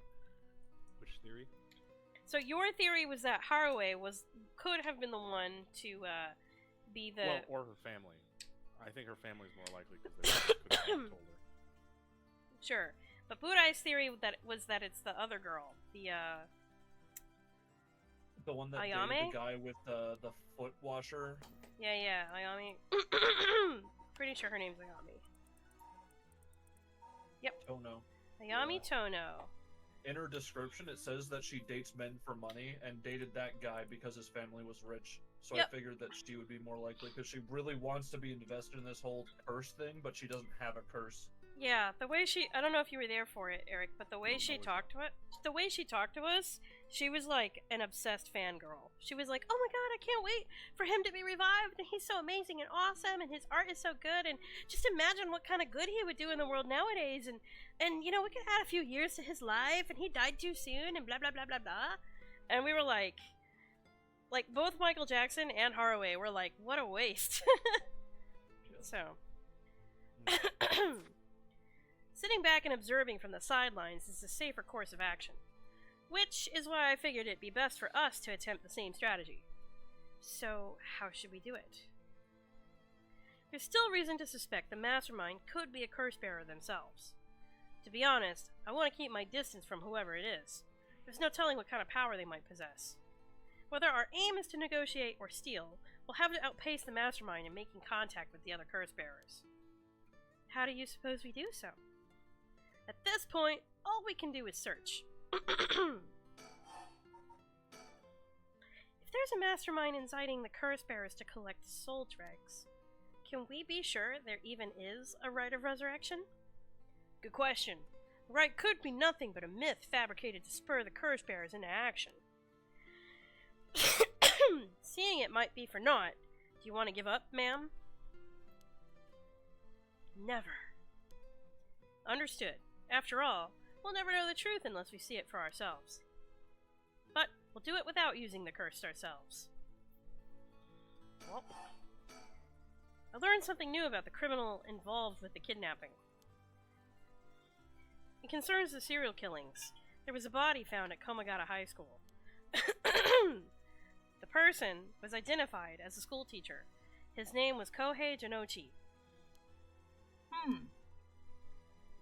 Do you think he was a curse bearer? Not sure. It's possible. But, regardless, this means the two people who knew the truth about the kidnapping are both dead. Just when we were getting somewhere. It isn't enough to make me give up, of course. Still, we don't know anything about Michio Shiraishi's residence. It'd be wise to pay a visit. Understood.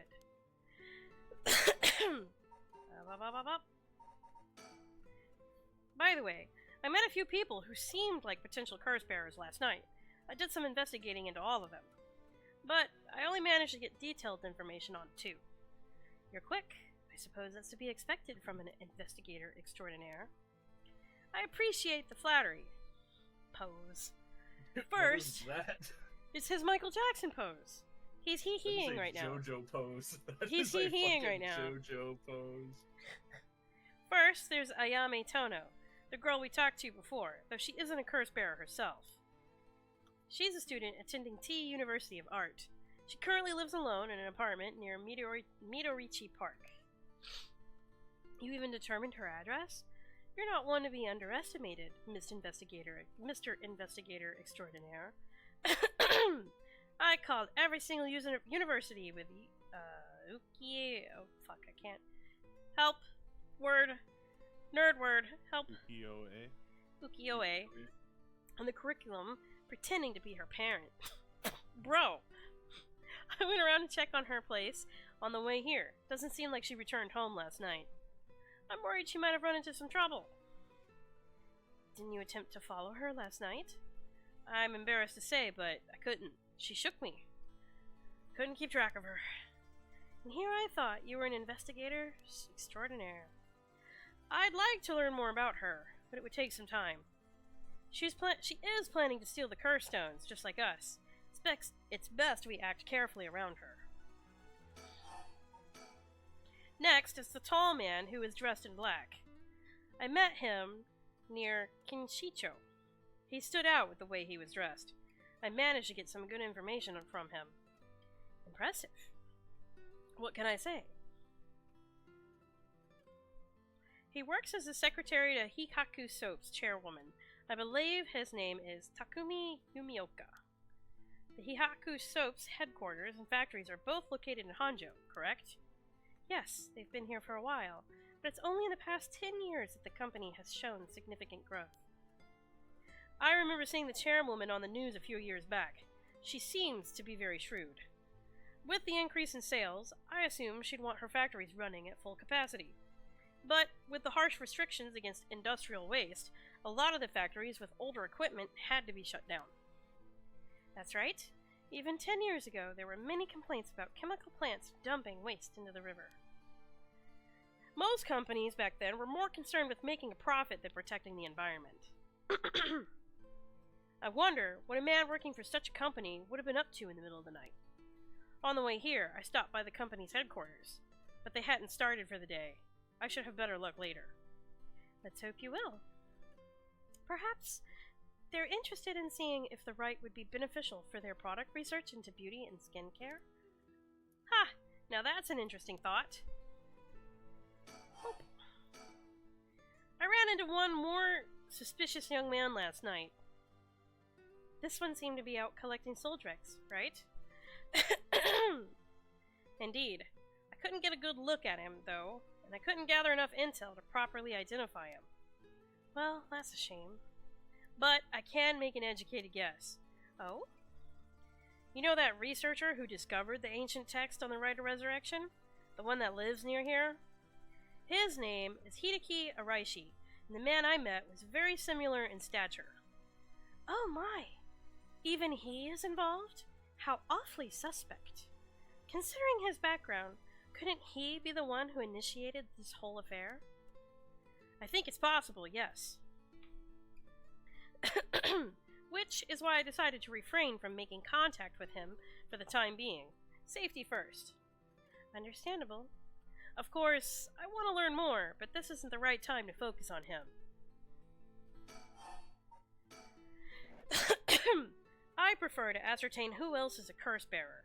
First, I'll return to Hikaku's Soaps to see that man in black. Their headquarters are down on South Warigeshi Street. Okay. In addition to the 3 victims associated with the Hanjo serial killings... What is this pose he's doing now? All this guy does is pose. I don't know. He's pretty sick. There's Michio Shiraishi, who reportedly committed suicide, and the police officer who died at the former Yasuda Gardens. If strange deaths continue occurring like this, they're bound to inspire strange rumors. But those last two have nothing to do with the 7 mysteries, no? It's true. They both occurred a week before this accursed situation began. Still, it cannot be ruled out. It's possible that the mastermind was involved even with those killings. How? What if there were preliminary steps to awaken the 7 mystery curses? Can we really assume they're unrelated just because the timing doesn't match up? Or rather, the police officer's death is so baffling it'd be easier if it were connected to the curses. The victim wasn't the type to be caught off guard easily. You seem to know a lot about this. I suppose we weren't strangers. My personal feelings might be wrapped up in this one too. I see. If you were to investigate this matter more, you might get a lead on the mastermind. You're right. If we wish to focus on the mastermind's identity, this would be a fine starting point. We might even discover more deaths related to the curses this way. We should pay attention to today's news. Well, that's all I have to report. Shall we continue with our investigation? What do you want to do? If you still can't use the curse stone, taking a walk should be a fine place to start. Right. Let's go together. I want to see what's going on for myself. In that case, I'll trust you to decide on where we should go, ma'am. Think. Where should I go to begin my search? Which places have stood out to me most so far? Alright, so we can go to the high school, South Warigesui Street, which is the soap factory, or Midoricho Park, which I don't remember what's over there. The cop died? No, the cop died in the gardens.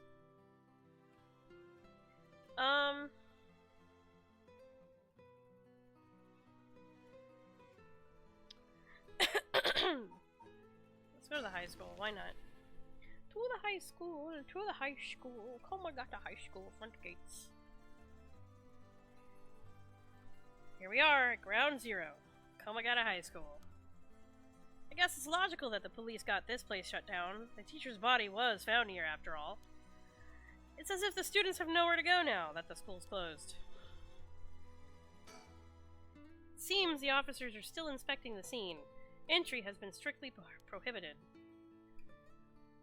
The news has attracted a bunch of curious onlookers, huh?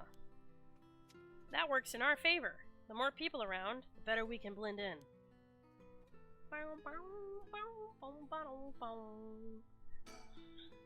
He appears to be wary of those police officers. Maybe the police really do have something against private investigators, just like in those detective novels. Why did it focus on his shoulder like that?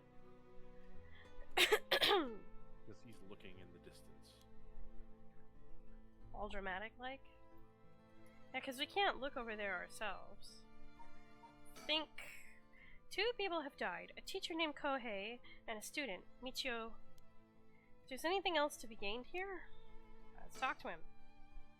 This place is said to be connected with the story of the Fool's Procession. I wouldn't be surprised if a curse bearer decided to turn up. However, I need to find out if that teacher was a curse bearer or not. I expect the police to be baffled, since they don't know about the curses. I can ask around and see what the students have to say. Okay, inquire. Alright, I'll go ask the students about Michio.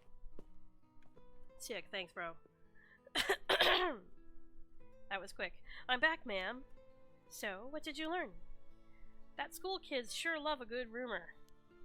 I was practically drowning in stories about Mr. Janochi and Michio, most of which seemed dubious at best. Not surprising.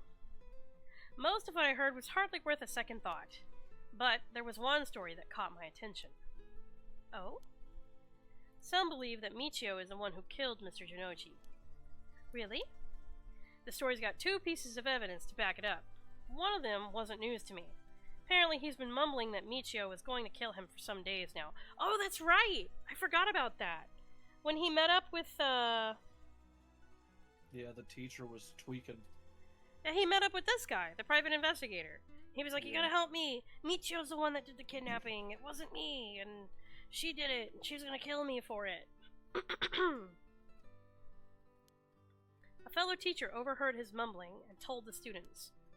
And then it spread like wildfire, I suppose. Rumors that juicy don't stay a secret for long. As for the other pieces of evidence, a pig-tailed girl in her school uniform was seen around school late last night. Go on. Although numerous people claim to have seen the girl, not one of them saw her face. Some are proposing it was Michio, brought back to life, or that it was her vengeful spirit. But it's not like Michio's the only high school girl to wear pigtails. This rumor might have been made up just to fan the flames. But if it were true, I'd want to get a hold of her in order to hear her side of the kidnapping. If she's alive, that'd be ideal. There's still one more thing I should mention. I discovered where Michio lived. A student had a list of student addresses on hand. That's an amazing find. I believe all the students actually have a copy of said list. Truly worries me how easy it is to obtain what should be confidential information. Imagine what would happen if that information got into the wrong hands. Like Najima? The murderer? Well, so far it hasn't. No. Sure, let's hope it stays that way. In the meantime, it's now possible for us to visit Michio Shiraishi's house. Oh, hey, Mom. Pause the game. Pausing. You've missed a lot. Yeah. Just tell me the lowdown. You've been driving on it. Okay. So where I left off, the schoolgirl got killed by the janitor, right? Yes. We discovered, as Yako, we saw that Mio got killed by the janitor. You've missed a lot. I've been playing for hours. Can you just summarize what you learned today? Is Eric there? Eric could probably I'm here. Okay. Tell me, Eric. I feel like we all... I haven't seen all of it. I feel like me and Budai would be the best situation to summarize, but I think we're going to summarize in different ways, because there's a lot. Because it's from different points of view. Yeah. Well, okay, let's try it this way. Ask questions, and we might have the answer. Let's do it that way. Did we get any more stones? Curse stones, or whatever they're called. Yes. Did you see us play as the detectives? Okay, Yes. I have a question. If you go to story chart, could you check, could you save here and go to story chart and we could explain through each story? I think it would be easier to just tell her what happened in each story than just try to explain it from here. Yeah, that's probably right. We're probably gonna have to start this chapter over Holy with, but shit, that's how okay. many stories did you play today? A lot. Depending on 3. That's a lot. Are the brown ones already played and the green ones yet to be played? Yeah. Oh my god. We did a lot. You've always been like that. I'm sorry. I'm sorry. Game and 3 days later you would say, I beat it, and we'd be like, that was $70 for 3 days worth of entertainment? Well, to be fair, I've been waiting like 2 years to finish this game. You know, it's okay. I'll just fall into place, and if I get questions as we go. Are you fixing for tonight, though? Maybe. While we were driving, we only had the small bedroom. Mom, the stream is saved, for one, so you can always go back and rewatch it. That's true. For two, because... I thought... I can summarize. Okay, here's a question. Has every one of the characters died at the end of their storyline? No. Not yet. Who survived? Who didn't get killed in their story? The only one that has currently died in their story was Shogo. And it has been confirmed, at least in the current timeline, that he is officially dead. Oh, okay. And we do not know who killed him. So basically, it seems, in my opinion, as though the police detective storyline is our main storyline. Whatever happens with these two guys is constantly affecting Haruhi and Yako's situation. For example, did you see the part where we took away that one guy's stone where we had to mute the game to avoid getting killed? Yes. Yeah. Okay. So we took his stone away, and when we did that, in Haraway's storyline, when they were standing at the bridge trying to decide what to do, a random new girl showed up named Ayami Tono.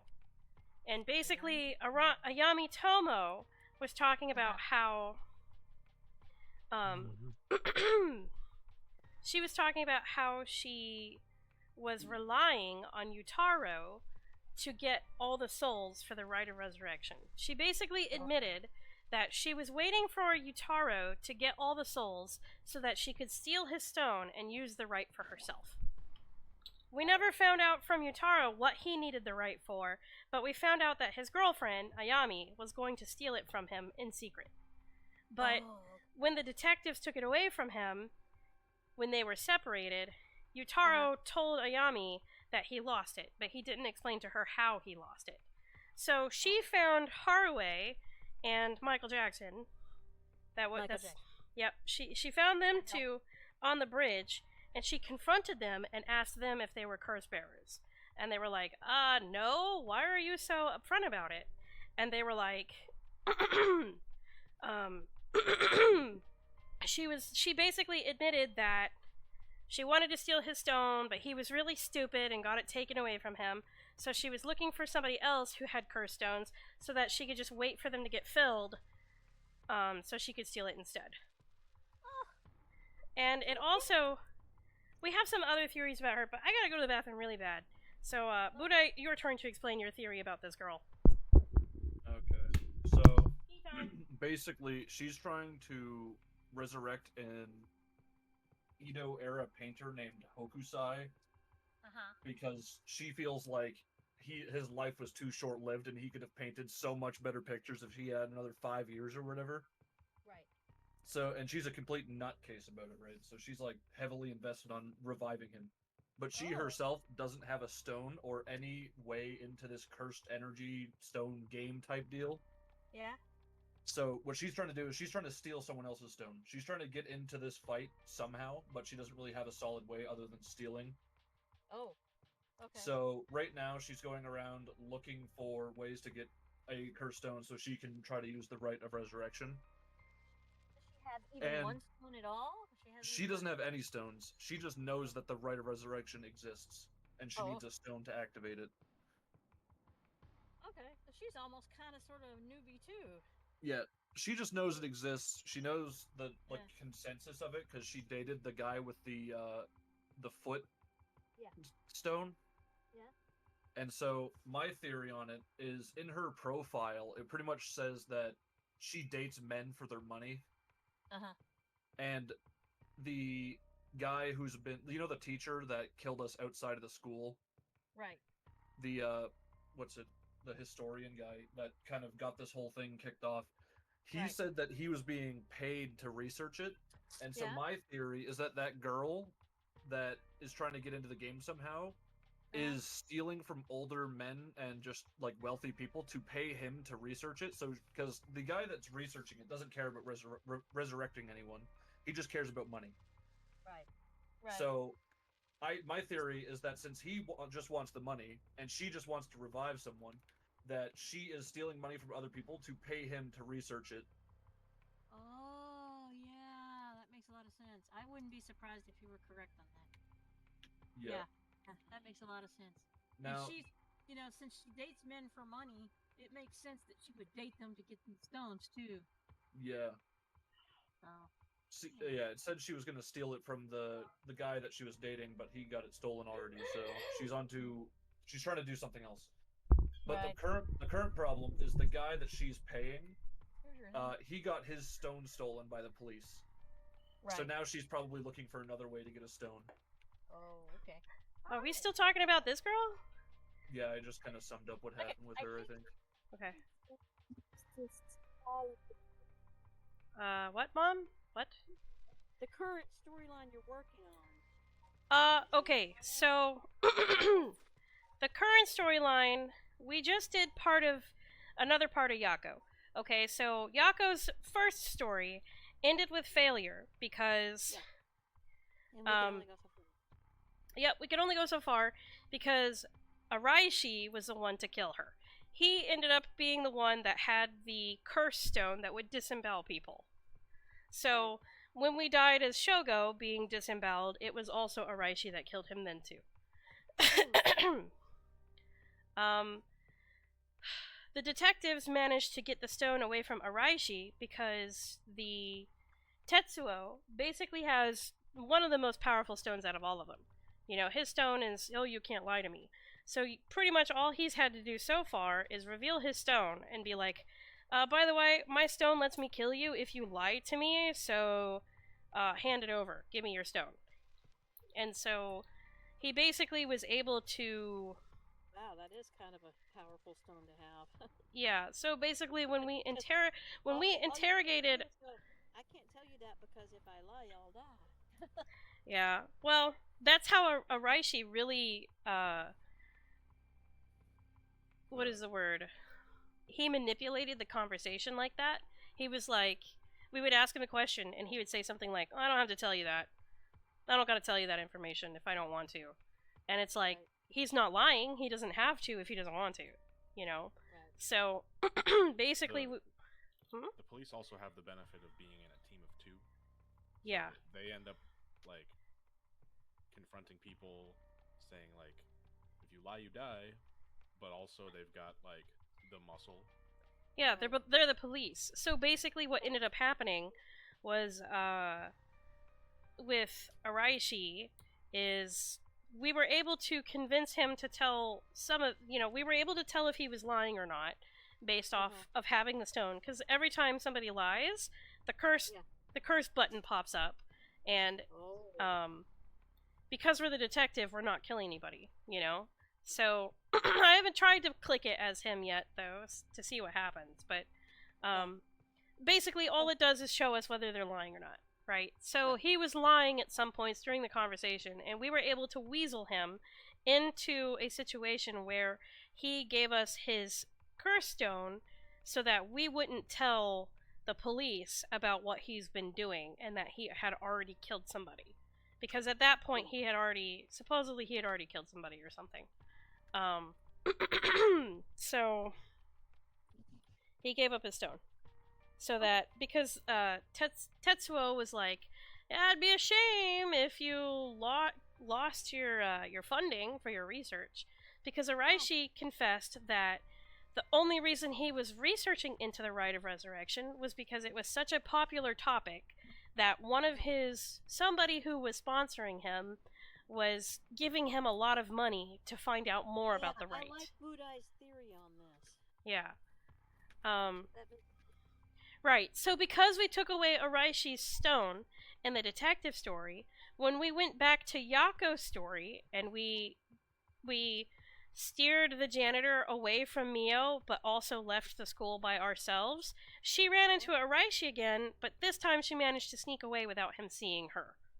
Oh. So her story continued the next day with Mio finding her at her house, and basically Mio was like, oh yeah, I gave him the slip, I got away, and everything's fine.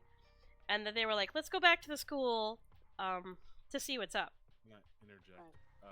The police also got Araishi's cooperation by promising him. So when they with the stones, they get to, like, basically get the resentful memories of the stone. So they promised to tell the researcher guy what was in those memories, because that's what he really wanted to know. Yeah, that's part of his research. He said that he didn't care about reviving anybody. He cared about what the true stories were actually about, because he basically explained, how in the game of telephone, when you whisper the same thing in a bunch of different people's ears, by the end of the train, it's a totally different story? Yes. He basically explained that his whole point of researching was to find the original stories, and stuff. And so he basically was like, alright, I'll give you my stone to save my research stuff, but also you gotta promise to tell me about every stone that you find by the end of it. Oh. I forgot about that. Thank you, Eric. Anyways, so the important part of Yako's story was,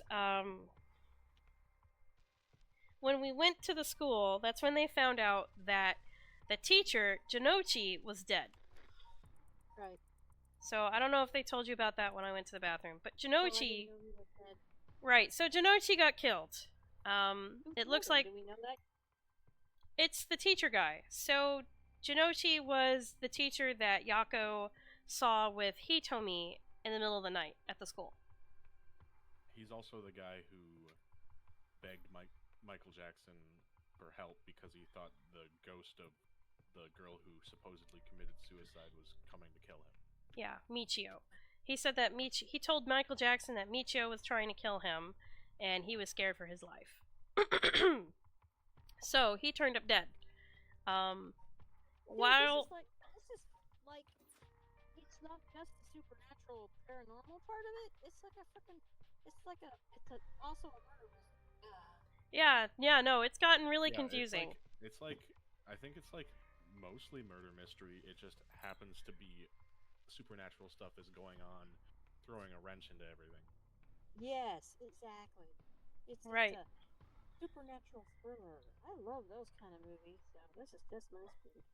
Yep. So then, when they went to the school and they saw the cop was dead, whatever, that's where they spotted Hitomi, and they were like, "Oh shit, there's Hitomi. Let's go talk to her." So they talk to Hitomi and they convince her to open up, and Hitomi basically explains that she saw Jinochi die, and so she tells them how he died. That he ran out of the school, freaking out, begging for forgiveness, saying, "I'm sorry, Michio, please don't kill me," and he freaked out, and then his arms and legs exploded. Oh, gross. But she saw, Hitomi could swear she saw a girl standing there who was wearing a schoolgirl uniform with pigtails. So she thinks there was a ghost that looked like Michio. And so then she also explains, because then after that we ask her, okay, but what were you doing with Mr. Jinochi? It's kind of suspicious that you were with him and then you saw him die. And so she explained that she had a connection to, we gotta back up more, okay? She had a connection to this guy, the dead cop, named Hajime Yoshimi, right? The dead cop at the very beginning of the detective story, the one that helps juvenile delinquents. Hitomi, he's like her caseworker. He's trying to help her. So, right before Hajime died, he basically told Hitomi, hey, here's this talisman, lucky talisman thing. And Miyochi had one too. Is that her name? Did I say that right? Michio. Michio apparently also supposedly had a lucky talisman. And for some reason, Hajime wanted Hitomi to help him find it, because he couldn't find it when she died. Because she was in a lot of trouble, he was also a caseworker for her, too. And he was trying to investigate her death, because he didn't think it was a suicide.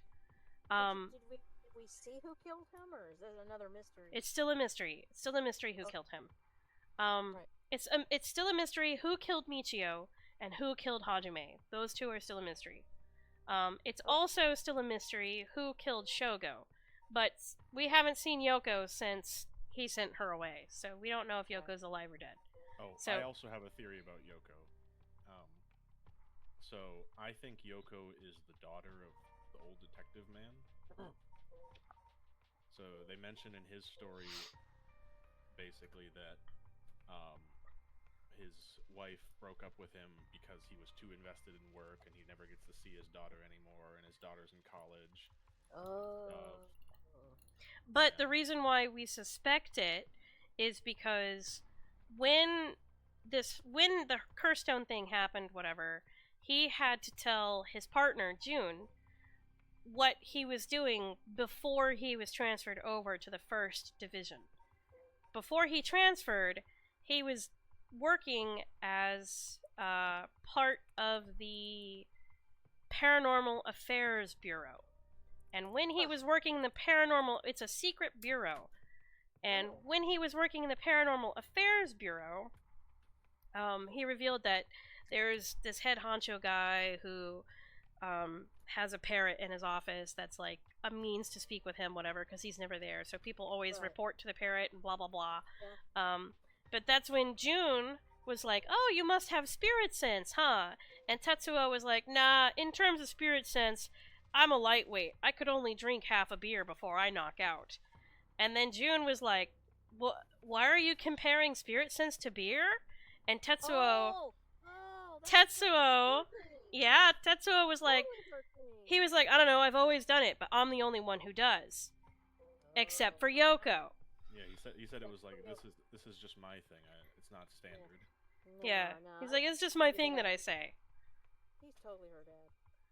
The only thing I'm not sure about is he also described his daughter as men are scared of her, and also she was in college, but Yoko graduated college, and she doesn't look very scary to me. Well, it does say right there on the screen, she has received strange looks due to her ability to see things others cannot. I guess that's... Yeah, when she introduced herself to Shogo, like when Shogo was talking about her in the beginning, I'm pretty sure he said something about how people usually like stayed away from Yoko and gave her like a really wide berth because they thought she was super weird or something. Yeah. So it's not a fact check, but it's a fact suspicion. Right. Okay. Well, let's go. Okay, so to continue further, there's more, Mom, there's more. Okay? There's more. We haven't even gotten... Wait, she doesn't know about the killer. Yeah, she doesn't know about Najima yet. I was saving that for last because that's the biggest part, okay? So, back to the Hitomi stuff. When they were talking to Hitomi revealed that the teacher, Jinochi, had dirt on Michio. So Jinochi had some kind of dirt on her that she had done something wrong. So he was basically blackmailing her to do unfavorable things for him. Whether that was... She didn't really... They imply sexual stuff. It heavily implies pedophilic stuff, right? Yeah, it heavily implies, because Hitomi basically said she walked in on them one day, and that's how she found out. And she scared him off by yelling at him, "What do you think you're doing, punk?" You know, because she's like a gang member kind of thing. And so at that point, Hitomi kept kind of trying to check in on Michio to make sure she was okay, but Michio basically was like, "I'm fine, leave me alone, I'll be fine, it's whatever." But then she ended up dead. So Hitomi was like, "Yeah, everybody I try to help out ends up dead. First my caseworker's dead, then Michio fucking killed herself, and you guys should stay away from me too unless you want to end up dead also." And so we promised her that if we found... so the whole reason Hitomi was at the school that night is because she knew that Jinochi was messing around with Michio, and she suspected him. So she basically tried to confront him at school about the lucky talisman, because it wasn't on her body when she died. And so Jinochi basically told Hitomi, "I don't want to talk about it right now, meet me at the school later tonight and then I'll tell you all about it." But when she got there, he freaked out and was like, "You're actually Miyochi, aren't you? And you're trying to kill Michio, aren't you? And you're trying to kill me, and how dare you?" And he started to attack her. And that's when Yako, part of her story to progress, we actually did have to try to kill him. Because when Yako freaks out and tries to kill him, Mio interrupts her, and we kind of like push each other, stumble, whatever, into the room. And that's when it surprises Jinochi enough that he lets go of Hitomi, and she's able to run away when we run away. So that's how he stopped attacking her. So Hitomi is basically like, "Yeah, thanks, Yako and Mio. You guys actually kind of saved me, so that's why I'm willing to help you." So that's the whole reason her and him were in the schoolroom. And so basically at that point, Mio and Yako promised Hitomi that if we found the lucky talisman that belonged to Michio, we would let her know and we would let her have it. So then backing up to the police guys again, near the end of the night investigation, whatever, the last place they decide to show up at is the park where Shogo is dead. And so they show up, and Shogo's dead, and they're like, what the fuck, there's a dead guy here! You know, because at this point, they hadn't actually run into anybody dying yet. Right. So they determine that his cause of death is probably a curse bearer, because, you know, there's just a dead guy in the middle of the ground, like, what the hell? So they're, like, freaking out or whatever when the phone starts ringing. So the phone is ringing, and Tetsuo decides to go answer it, and there's a mysterious voice on the call that basically starts taunting him. And it's like, haha, you can't catch me, and I got out of prison, and I'm so great and awesome. And I'm gonna, as payback, I'm gonna hunt down everybody that you love, and I'm gonna kill them. You haven't introduced this character, though. Yeah, but I guess she can... Mom, who do you think it is? I think it's that guy. It's a Nejima. So, yep, it's the serial killer guy. So, yep, so Nejima is... He claimed... The person...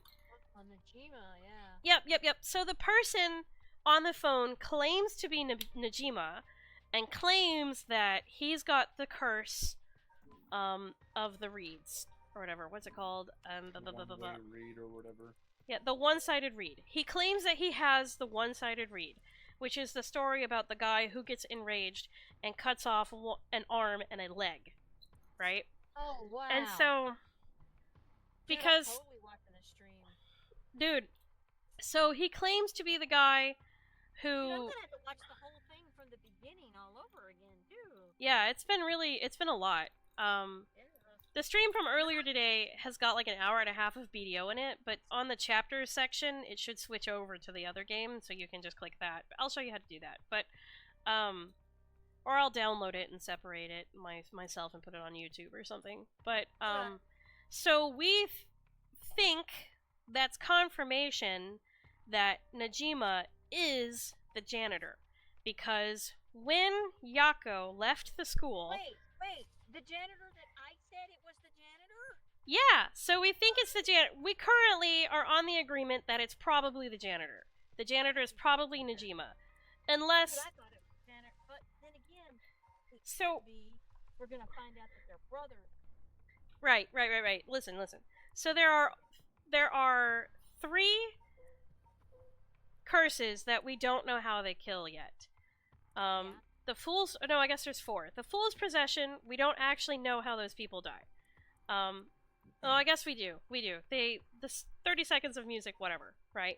The Beckoning Light, we haven't run into yet. We don't know who has it, and we don't know what it does. Well, we might have run into it at the beginning of the game. Remember the floating thing? Yeah. No, that was the Ever-Burning Lantern. Look at it. No. That's not at the beginning. Oh, you're talking at the very, very beginning. Yeah, the spirit thing, like the random ghost-looking... Oh, the light that got closer. Okay, yeah. Okay, so we don't know who has the Beckoning Light. We don't know what it does. The Teiko of Sugaru, we don't know who has that one either. And we don't know what it does.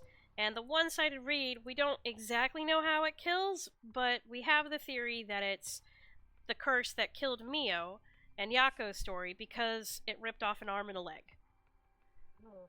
And so that's how we have the connection there, that the janitor must be Nejima, because I want to mention...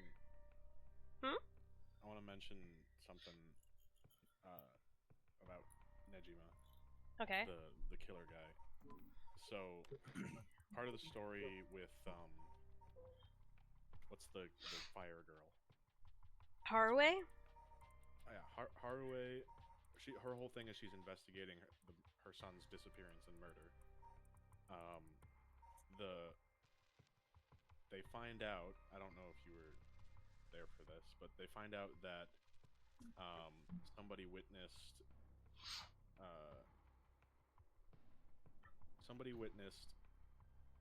the son who got killed going off with a young girl, and that young girl was the girl who supposedly committed suicide. And so we find out that the dirt that the pedophile teacher had on Michio was that she may have inadvertently caused the death of the young boy. Of the boy. Suichi? Yeah, Shuichi. Shuichi. Wow. Yeah. And so it's kind of all connected so far. Oh, what a tangled web we weave. Yep.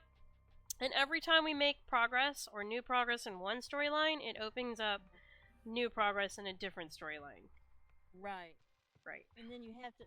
Have you had any more storylines where you have to leave one and bounce over to another before you can come back and make progress in that one? Or is it just the one? It's all of them currently. So basically, we reached Okay. a dead end. We reached a dead end in the detective story because they wanted to go to the school to investigate, but the other police officers weren't done with the crime scene yet, and we couldn't find.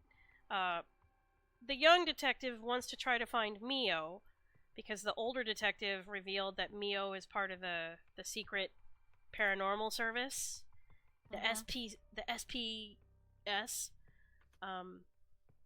What? Secret Paranormal Service, SPS, the SPS. And but Tetsuo, the old detective, was basically like, dude, she could be anywhere, and I don't actually know her, and it's gonna be really hard to find her.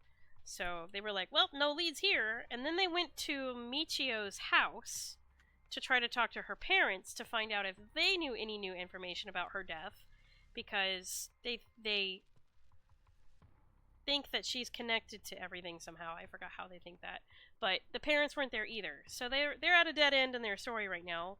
I think because we're also in a dead end in Yako's story. Basically, Yako and Mio, after they talked to Hitomi, they were like, oh, we've got all these leads and we're not really sure where to go next. And so the map opened up with like 6 different locations to pick, and no matter which one you pick, it's like, oh, they just continued their investigation, tra-la-la, and it boots you out. Is the girl you were talking about that you forgot how she was connected, is that the delinquent girl? No, it's Michio. What? Michio? I forgot how the detectives are interested in Michio. I think it's because of her connection to Hajime dying. I think they want to find out what happened to Michio because Hajime was investigating it because he didn't believe it was a suicide. They also died at very close together.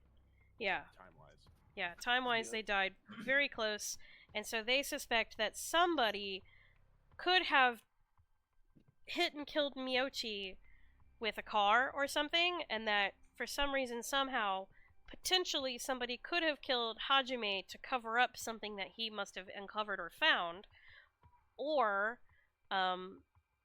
Tetsuo kind of suspects that whoever killed Michio and Hajime could have been, or maybe it was Michael Jackson that thought that. Was it Michael Jackson that thought that whoever killed Michio and Hajime might have been the person who triggered the whole Fear of Shadows thing to begin with? Oh yeah, that was Michael Jackson.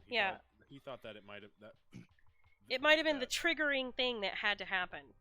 Yeah, right. if you needed to do a ritual to start the game, that might be part of the ritual. Yeah, it might have been part of the I ritual. don't know if you mentioned is the cop that died he had a stone. Well, he had a lucky. It was a lucky He had talisman. what he called a lucky charm. Yeah, but is it really a lucky talisman, or is it just we haven't seen it. We haven't seen it yet. What's her face refused to show it because it was personal. Maybe it's not really a lucky talisman. Maybe it's another stone. Yeah, because it's a possibility, because Hitomi basically said that he gave her this lucky talisman and she thought it was really weird, and then later on she looked inside of it and it looked like some sort of like washed up piece of wood or something. I think she described it as like a soapy washed out piece of wood, and that's when Mio was like, hey, can I see it? And Hitomi was like, nah, I don't really trust you guys yet, and this means a lot to me, because the cop guy was really, really important to her. He was basically the only person she could trust. And if it is a talisman of some kind, it is really important, because she received it before the ritual thing, the whole game started. Yeah, so she might have some sort of lucky immunity because of the talisman. Right. Cool. Okay, So then the current story we went back to was Michael Jackson and Harume, and they basically were like, oh yeah, what should we talk about next? And I think I have to restart the whole thing because we quit before we were done with the chapter. So... I'm sorry. No, it's okay. It's a lot of talking, but we'll just continue from here. My bad. I didn't... No, you're fine. You're pretty much caught up, but I do think you should go back and just watch it yourself as well. Right. Just in case we missed any details. Well, I'm probably just gonna watch you finish the playthrough as much as I can, and then go back and watch the whole thing from the beginning. Yep. Why are you so late? Unfortunate things. I'm gonna speed through this because we've already done it once and we've kind of summed it up. So, because there's a lot of talking through this. So he basically suggests to her, instead of stealing the stones, why don't we try to bribe somebody to use their right of resurrection for us? He's like, cash. You're rich. Why don't you just throw some cash at it? And she's like, I don't care. Any amount of money would do it. So they're basically not only willing to steal a stone, now they're also willing to try to bribe somebody into using their soul dregs to revive her dead son. Right. Then he talks about the dead people. And because of that, he's also trying to figure out who the curse bearers are. Yeah, he wants to find out who is potentially still out there that they could even bribe. Right. Then they talk about how they feel like the current curse bearers weren't really active because they only killed 3 people. And they expected more people to be dead, but whoever is a curse bearer must be cautious. Because they don't know that the cops are out there already trying to stop it. You know, they don't know that of the 9 stones, 4 of them are already in the hands of the police. At least. Right. Uncovered victims. Then he talks about how there could still be uncovered victims. You know what would be faster? What? You just click it and I'll read it until you've done. Okay. Okay, done.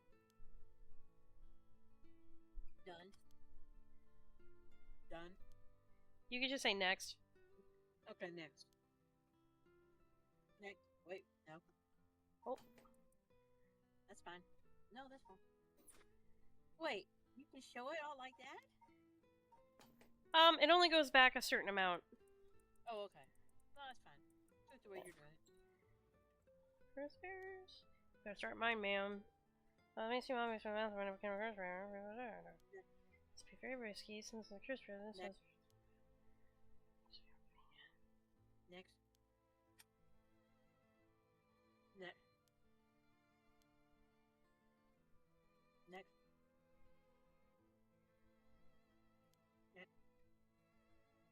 Next.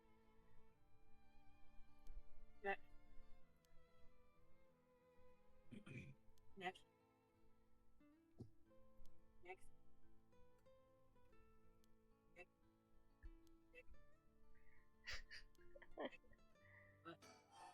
I just think it's funny. Next. Eric typed in chat. Next. Did you get an idea, a feel for my rate of reading? Yeah, I think you can stop saying next. Okay, cool. You can pretty much read as fast as the text pops up. Almost.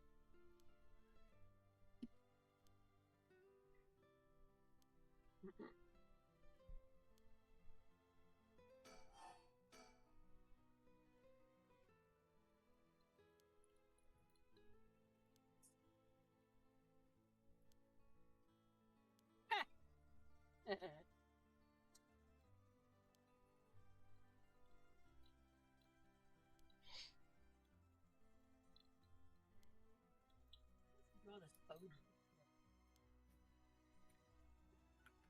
I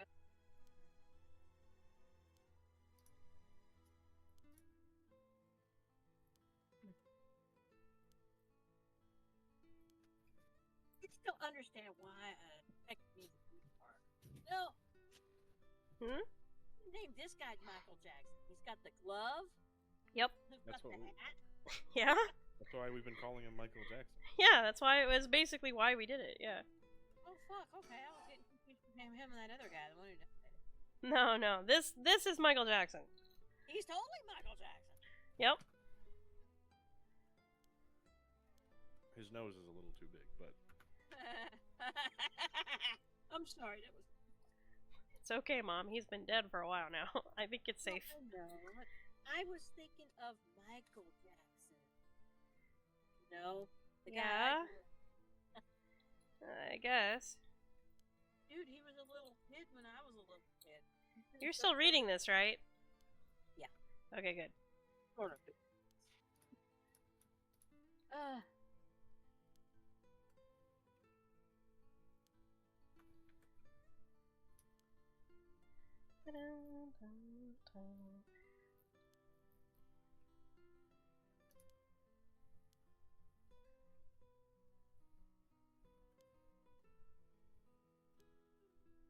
Bum, bum, bum, bum.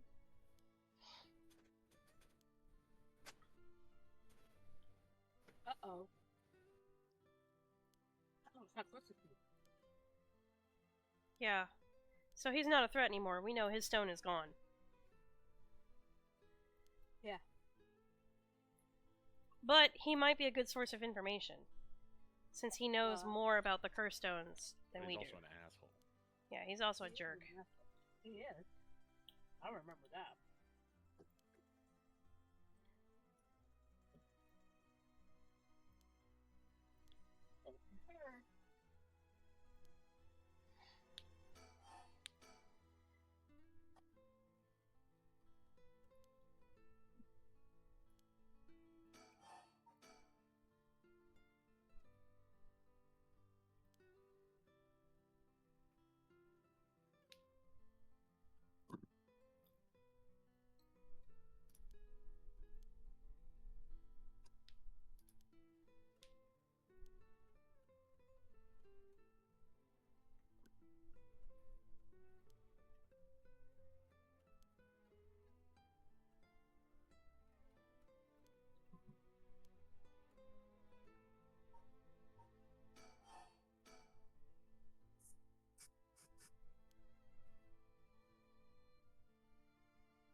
You know, I think Chloe has everything to do when I find out.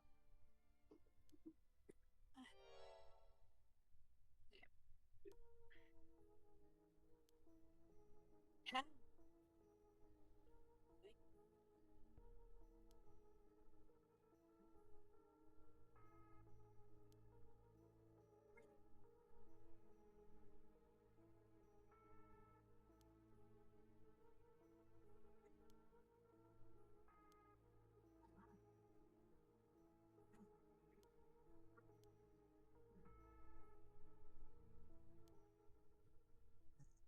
Right.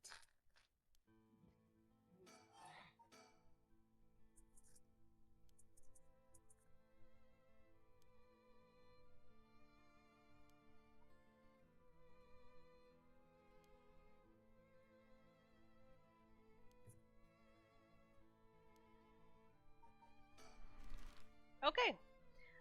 So I think before we had picked Komagata High School, but he did mention that the Michael Jackson said that he wanted to go to the soap place first, personally. So I think we'll start at the soap place. Bum, ba-dum, ba-dum, ba-dum, ba-bum, bum, bum, bum. The Hihaku Soap's headquarters are on the other side of South Warigesui Street. They were closed when I visited this morning, but it appears things are up and running now. Let's look at the buildings. To think a small soap-making company could grow so much in such a short time. They have factories and warehouses throughout the area now. You can see why director and now chairwoman Natsue Yamamori is called the Queen. Alright, chemical producer that ranks 4th largest in the domestic detergent market, and 7th largest in the commodities. Humble beginnings... Feminine perspective. Market grew crowded, and Sumida, the company continued expanding, digging roots deep in the area. Household name, blah blah blah, cosmetics, detergent, shampoo. Wouldn't it be so funny if this whole thing was all about corrupt businesses? Like, Dude, I wouldn't be surprised. Dude, I mean, with all she taught, like, the fact that Haraway focused so heavily on the icky polluted river before, you know, the factories polluting the river, I mean, it seems like it's a big thing, person of interest. Oh, geez, okay, here she is. It's totally gonna turn out to be that. Natsue is the former president of Hihaku Soaps, a large chemical company. Huh? Never mind, just keep going. Though she retired from her position 2 years ago, she still wields great influence over the company from her position of chairwoman. Recently, there have been rumors about her possessing strange and powerful magical abilities, earning her the nickname the Witch of Hikaku. Prior to the war, Natsue enjoyed working her dream job at a textile factory. She was forced to face the bitter reality of the world, however, when the factory was destroyed by a fire during the war. She was ordered to rework the fabrics she had painstakingly crafted into something more suitable for blue-collar work. Witnessing the rise in popularity of Western-style clothing in the post-war period, Natsue left the textile industry. However, a nod to her past can be seen in her company's name, with Hihaku being another name for kasuri, a type of fabric featuring patterns and images woven with dyed fabrics. Having long been dissatisfied with the soap supplied by the textile factory, Natsue saw a business opportunity and set up her own small soap factory. Taking inspiration from imported soap brands, she developed new products which quickly gained a good reputation. Ever the shrewd businesswoman, Natsue ran an aggressive promotional campaign on TV featuring a popular Japanese singer, rapidly turning Hikaku Soaps into a household name. The possessing strange and powerful magical abilities and the Witch of Hikaku is what stands out to me here. Interesting. Okay. You mentioned that Takumi works as her secretary? That's correct. Do you think it's possible he's acting on her orders? That's exactly my thinking. A curse bearer with both money and power could certainly look at resurrection as their prize. Their next prize. Negotiating with a person of that stature may prove difficult. Think. So an influential person at Hihaku Soaps is potentially a curse bearer? Richter proposed we use money to negotiate for the cursed stones, but we could hardly outbid a large corporation if it came down to it. Business is up and running. I can see people inside the reception area. Did we look at the surroundings? Back in the Edo period, the canal known as South Warigesui ran through this area, but it's been turned into a major road. It's a bit away from Kinshisho Station or Ryogoku Station, though it's still considered a nice area. The stories of the ever-burning lantern and the foot-washing mansion both took place around here. One of the bodies discovered this morning was found by this road as well. This is quite a lively area, huh? I suppose you could call it somewhat of a city center. Alright. Anjo District's a little more than a collection of rice fields. Beep beep boop ba ba. Okay. He tells me he barely slept last night, and yet he seems to be brimming with energy. Was I too that resilient at his age? Perhaps it's what sets apart a detective from the rest? Let's talk to him. First, I need to confirm whether Takumi is the man I ran into last night. Then, I'll be able to determine if he's a curse bearer. It'll be better if I go inside the headquarters alone. You should walk around. Visit a cafe for some tea, perhaps? Okay. Kelly. Huh. I don't have to go to war, so if you want to keep going, it's good. Hell yeah, let's keep going. Yup. Let's keep going. How do we get him to go alone? I can't. Go alone.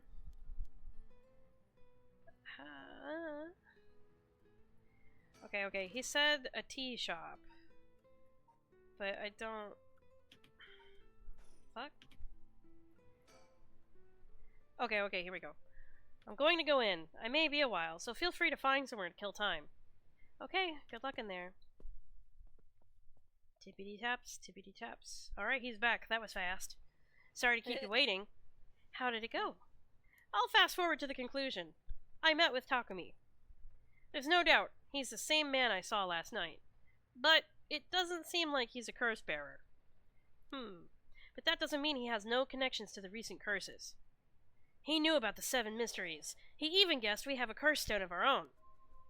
Excuse me? Oh. Bum, bum, ba-dum, bum. Spooky music, spooky music. Well, I tried to approach Takumi about a fallen item after I ran into him last night. However, you said your name was Richter, correct? I have a favor I'd like to ask of you. I'm hoping you would hand over the curse stone in your possession. Curse stone? What do you want about? There's no need to play dumb with me. In fact, there's no time for it. He's making that face again. I had all the same reason you did to think you were a curse bearer last night. And your arrival here only confirms it.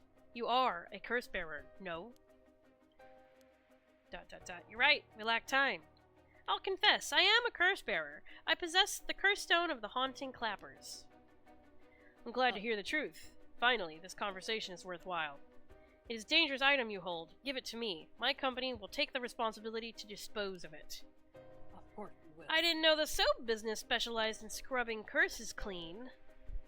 It is the prerogative of Miss Yamamori. Is that so? Assuming you've obtained the curse, you understand the power it involves, no? Miss Yamamori possesses supernatural powers akin to those of a god. She also has a deep love for this land, having transformed it from the pile of dirt it once was to the home of our headquarters. She cannot stomach the fact that it's now the site of these curses run rampant. So you're telling me the Queen of Hihaku is a real-life witch? She wouldn't appreciate being called that, mind you. There's a sorcerer by the name of Suigen Gamioto. That's a new name. Suigen... Nope, he said at the beginning of the game. He did? To the first guy, he said, he's feeding him the same bullshit that he fed the other guy. Oh, yeah. Also, I'm going to assume that this chick is one of the people capable of enacting curses without having a stone. Oh, true, maybe. I'm trying to remember what he said. He lied to Shogo about this. I think he said he was on the behalf of Suigen, and... Yeah, but that's when... working for Suigen Gamioto.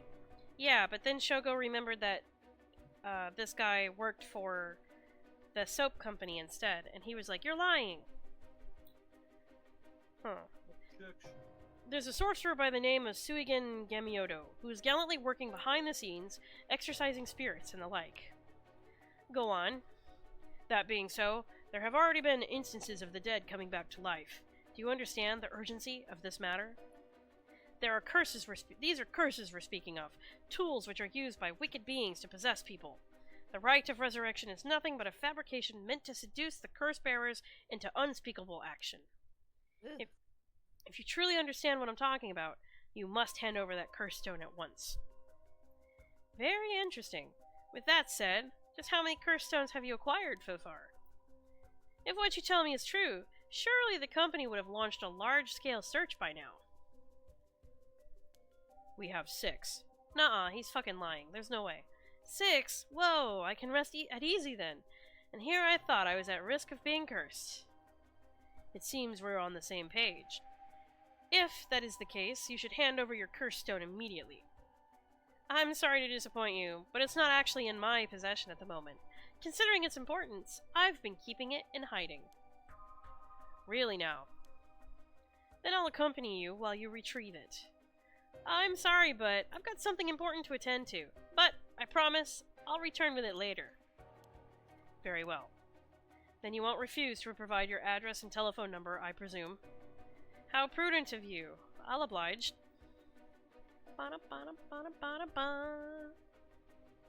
So we think he's lying, right? Like... I totally think he's lying. Hold up. Wait a minute. I'm pretty sure this Yumioka guy does nothing but lie. Dude, half of the characters in this game do nothing but lie. Yeah. It just sucks we couldn't interrogate him as the cop. Oh, there's a page that just tells you who has what? Yeah, this is a page from the detectives. The detectives... What the heck? Yeah, the detectives wrote down a list of what we know and who has what. But I'm pretty sure it's missing one. Doesn't Tetsuo have 4 of them? Tetsuo? The cop. He started with the Evergreen Beach, and then he took I think the he has one... 3. Oh, I thought he had 4 this whole time. Accurate. Yeah, no, this has got to be accurate. Well, he got his, obviously, and then he got the foot one, and then he got the darkness one. So I know he at least has 3. Yeah, okay, I don't think this information came from the detectives, because they don't know who Haruo and Yako are yet.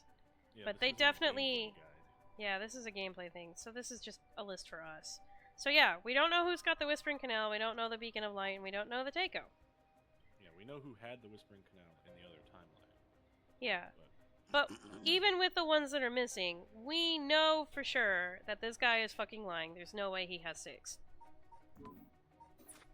Yeah, that's not possible. And that's how it went. So they aren't after the right after all. I wouldn't be so quick to trust him. Oh? I believe we're dealing with a master in deception. He may well have made up a story to convince us to part ways with our stone. I think he was lying about having procured 6 cursed stones as well. Like, really? 6? That's excessive. Well, now I feel gullible. The company is plotting something. I wonder what they mean to do with the cursed stones. He seemed rather desperate to get a hold of ours, despite us not having collected any soul dregs. Perhaps the people at Hikaku are the masterminds behind the curses being unleashed. Because the chairwoman's a witch? I wonder about that too. If she really were that powerful, would her secretary have divulged that information so casually? Takumi was either making it up as he went, or he's trying to spread a rumor. For what purpose would he do that? Recently, people have been caught up about the occult more than ever before. If word spreads that Hihaku's chairwoman has godlike powers, she could very well benefit socially and politically from that mystique. That's unsettling. Do we see a bird sticker, by the way? I don't think I see one. It's so hard to... I don't see I do not see one. No bird sticker. Okay, I think... How interesting that the Queen of Hihaku, or the Witch, whatever she is trying to get her hands on the Rite of Resurrection. It's like some kind of dark fairy tale. Regardless of what is or isn't true, we must stay one step ahead. By the way, there's one more thing of interest I heard while in the company's reception lobby. And what's that? People were discussing whether one of the bodies this morning was that of a Hihaku employee. Really? So long as the officials haven't revealed the identity, it all amounts to no more than speculation, though. Despite that, I've reason to believe Hihaku Soaps is deeply involved with the 7 mysteries. At the very least, I can assure you I've gathered that much. The more we know, the better our negotiations will go. In the meantime, we should be off somewhere else. There's no reason to stick around here any longer. Alright, so let's go to the high school. Look for the murderer.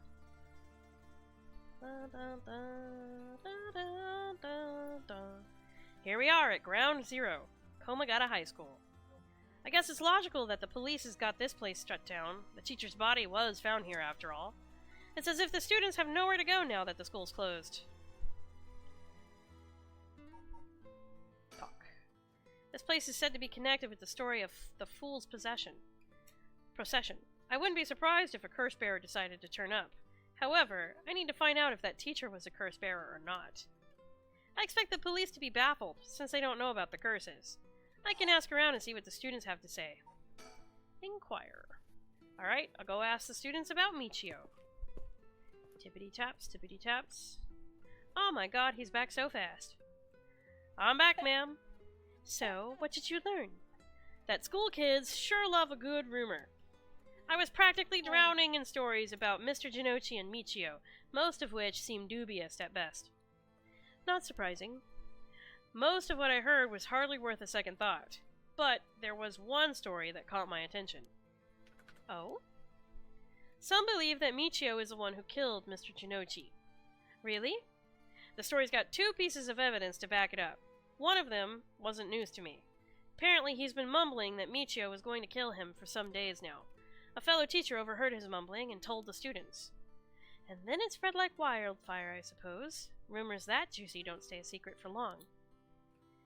As for the other piece of evidence, a pig-tailed girl in her school uniform was seen around school late last night. Go on. Although numerous people claim to have seen the girl, not one of them saw her face. Some are proposing it was Michio brought back to life, or that it was her vengeful spirit. But it's not like Michio's the only high school girl to wear pigtails. This rumor might have been made up just to fan the flames. But if it were true, I'd want to get a hold of her in order to hear her side of the kidnapping. If she's alive, that'd be ideal. There's still one more thing I should mention. I discovered where Michio lived. A student had a list of student addresses on hand. That's an amazing find. I believe all the students actually have a copy of said list. It truly worries me how easy it was to obtain what should have been confidential information. Imagine what would happen if that information got into the wrong hands. Well, so far it hasn't, no? Sure, let's hope it stays that way. In the meantime, it's now possible for us to Michio Shiraishi's house. Yeah, that's what I was thinking when we saw that a minute ago. Like, how do we know that Najima doesn't have this list and he's just gonna go around killing girls? You know? Yeah, exactly. I can imagine the students are uneasy after learning of the murder. It may do them well to stay home for some time. It's not for fear of their safety. The police are probably too wrapped up in solving the case to be concerned about the students' mental health. I can see that. It's important that society provides a safe environment for the benefit of our youth. Some school policies could use some rewriting, especially those handling the students' personal information. That's right. I don't want a student being kidnapped on their way back home, ever again. I expect criminals to grow more cunning as time passes.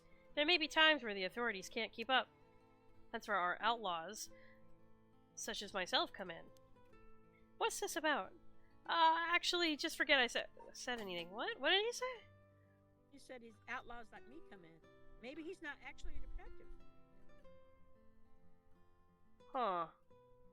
Maybe he kills criminals? Maybe he's like Batman. Is the other detective dead? What? I thought there were 2 detectives. I thought there were 2 cops. There's 3 cops. This guy's a private detective. Yeah.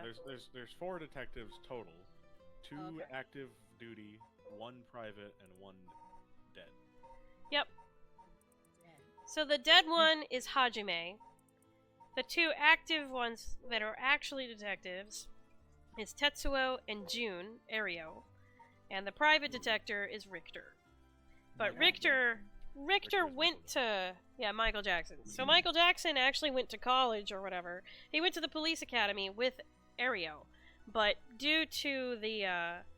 something happened, I think like maybe it was a morals thing or something, he decided to quit and become a private investigator instead. Actually, just forget I said anything. I can't now. Blah blah blah. Okay. Beep beep beep. So he's wary of police officers. Maybe he knows that there's a dirty cop in the system? Maybe he is the dirty cop. No, I don't think so. Still inspecting. Well, I hope not. Alright. After he morality checked Haruo so much, I doubt he would be. Yeah. Let's go to her house, I guess. See if we can see anything there. Near the Shiraishi household. Sus. How'd it go? I went to visit Michio Shiraishi's family home, however, no one seemed to be there. I got no answer at the door, and all the lights were out. Seems to have been empty for a while now. There was a stack of newspapers out front. Let's think. I don't understand why no one's come to this house, even after Michio committed suicide. I wonder if this place is okay.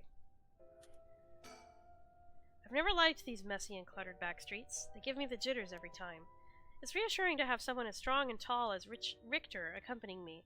He looks so unfazed. I suppose a detective is used to this kind of thing, always investigating and chasing criminals. I wouldn't be cut out for it. Surroundings. It's a bit quieter over here. It is a residential area, after all. All these rundown row houses really scream working class, don't they? Let's talk to him. Social connections run deep in working class areas like this place, so I decided to talk to the locals. I met a few nice old ladies who were kind enough to give me the scoop. Turns out, the Shiraishi's reputation really went down the dumps this past year. Is that so? I'll give you the quick summary. They moved here about 3 years ago. Their previous residence was in a better part of town. Michio's father died in a car accident, leaving behind just the two of them. Michio's mom, Toshiko, now a single mother, relocated here. At first, they got along with their neighbors, many of which were in similar situations, helping and being helped in turn. So far, so good. What happened? Well, as I said, their reputation began to go downhill about a year ago. A man recognized as Toshiko's common-law husband had moved into the household. His name was apparently Kenkichiro Iwai. Iwai? Iwai. Right. Yeah, Iwai. Kenkichiro Iwai. Neighborhood gossip is something else. Somehow, everyone knew his name. So, what of this Iwai character? He was apparently a vulgar fellow with a criminal record. He was prone to violent outbursts. The neighbors often heard screams and shouting coming from the home. The neighbors took particular notice of Toshiko's screams, pleading with him to not hit Michio. That's terrible. As if that wasn't unsettling enough, every night the neighbors also began to hear an eerie chanting. Through this, the Shiraishis standing in the neighborhood plummeted rapidly. Toshiko was often seen covered in bruises and wounds. She stopped responding to her neighbors. She would just turn the other way when greeted. They kept their storm shutters closed even during the day and effectively shut themselves away from the entire community. That sounds horrible. Why didn't the police step in and do something? Unfortunately, under our current laws, the police aren't allowed to get involved with domestic disputes. That's awful. And then Michio reportedly killed herself. Things only got worse with Iwai, and Toshiko was admitted to the hospital for physical and mental abuse. Ever since, Iwai hasn't returned to the home. Many locals expressed sympathy for Michio's circumstances, but just as many were fed up with the Shiraishis entirely and seemed relieved that things finally quieted down again. It seems that they were still considered outsiders, even after 3 years of living here. I don't understand it. Why would Toshiko have gotten involved with such a brutish, good-for-nothing in the first place? I've heard many stories where one partner's personality does a complete turn after entering a relationship. After her first husband's death, Toshiko's financial situation had also taken a turn for the worst. She was determined to send her daughter to a good high school. It's possible she fell victim to sweet promises. Life can be tough, I suppose. You don't seem moved by the story, ma'am. That's fine. People have all kinds of stories. Oh, collect all information on persons of interest. Okay. The common-law husband of Michio Shiraishi's mother, Toshiko Shiraishi. Kenkichiro started coming and going from the Shiraishi household a little over a year ago. Seems he has served some time in prison, but the details are unknown. Maybe this is the guy!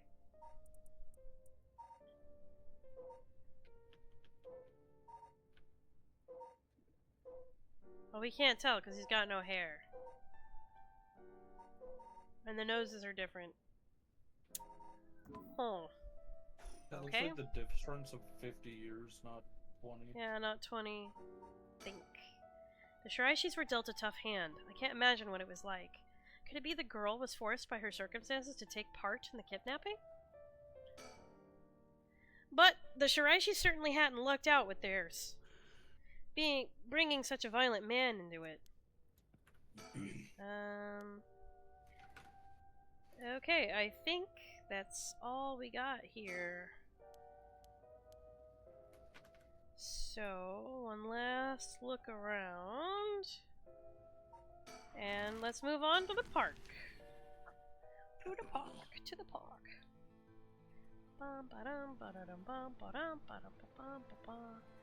We're here. This is Michidori Park. Midoricho Park. Ayami Tono lives around here. She wasn't in her apartment when I dropped by this morning. I wonder if it's worth checking again. Surroundings. This place is connected with the story of the Taiko of Sugaru. Taiko Sugaru. Not only that, Katsushika Hakusai's home was also in this area. I don't remember who that is. That's the painter that the girl wants to resurrect. Oh shit, okay. That may be why Ayame chose to live here. Okay.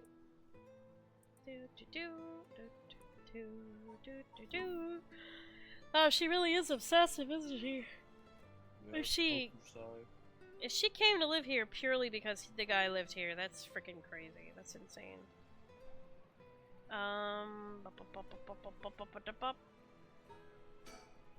It's always heartwarming to see children playing in the park. Richter seems to like kids, perhaps because they're on the same wavelength? Think. Seems picking up Ayami's trail is out of the question for now. Why did we even come here? We won't get much done standing around here. Why don't I go and check out Ayame's apartment? You don't mean to speak with her, do you? No, I'd prefer to get an idea of what she's up to. I'd like to see whether she's been home or not, just to potentially get a trace of her movements. Then be my guest. Okay, I shouldn't be long. Yeah, literally 1 second. Poof! Here he is. I'm back, man. So, nothing? I'm afraid so. She still hasn't returned. However, I noticed a few people who seem to be related to the police force keeping watch in the area. I don't know if they got eyes on her apartment, but they do appear to be watching the building it's in. Interesting. You've got a sharp eye to have noticed them, despite being so covert. What can I say? It's part of the job. However, it meant I had to refrain from knocking on her door or looking through her windows. I wasn't able to check her electric meter or mailbox either, unfortunately. You were planning to go that far? Okay, what the hell? We won't make much progress sticking around here. Where the heck are we supposed to go? Else, I guess.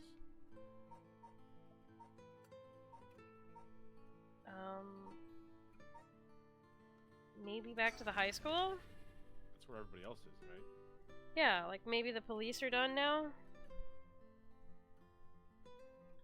In high school, I guess there hasn't been any developments. Bro. No, don't do that. Yeah, that means we'll have to restart. Okay, we're clearly missing something. We've missed something somewhere. Check one of the other areas. I'm gonna talk to him. Appears to be wary. Talk to him again. Important. Okay, move back over here. Ba-ba-ba-dum, ba-da-dum, bum-bum-ba-dum.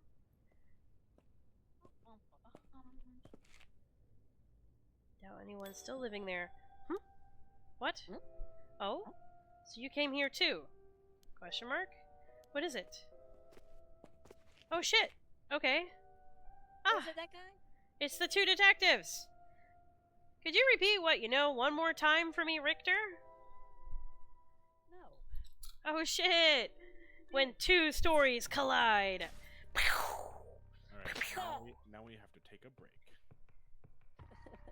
Oh yeah, it is. It probably is break time, huh? But I want to do more. I want to know more. It's already 8:15. Yes. Eric. I Eric, waited until the end of the chapter. can we do just a little bit more? One more chapter. Yeah, I know we gotta ooga the booga, but...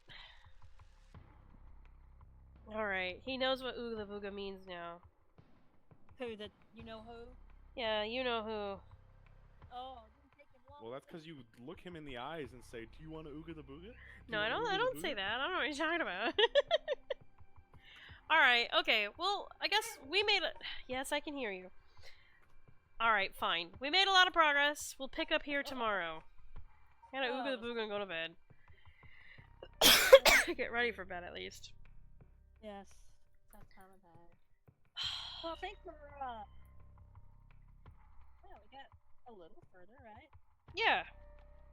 Mom, if you want, I can send you links to the streams on Discord. I don't know if I'll do that. You don't know if you'll do that tonight? I did not hear a word she said. Go to bed. Okay. It's bedtime. Oh, I want to know more. Boo. All three groups are going to end up in the same place for the final showdown. Bet. Good night, baby. All right. Thanks for hanging out, guys. Well, Thank you for having us. take off. Have a good night. Good night.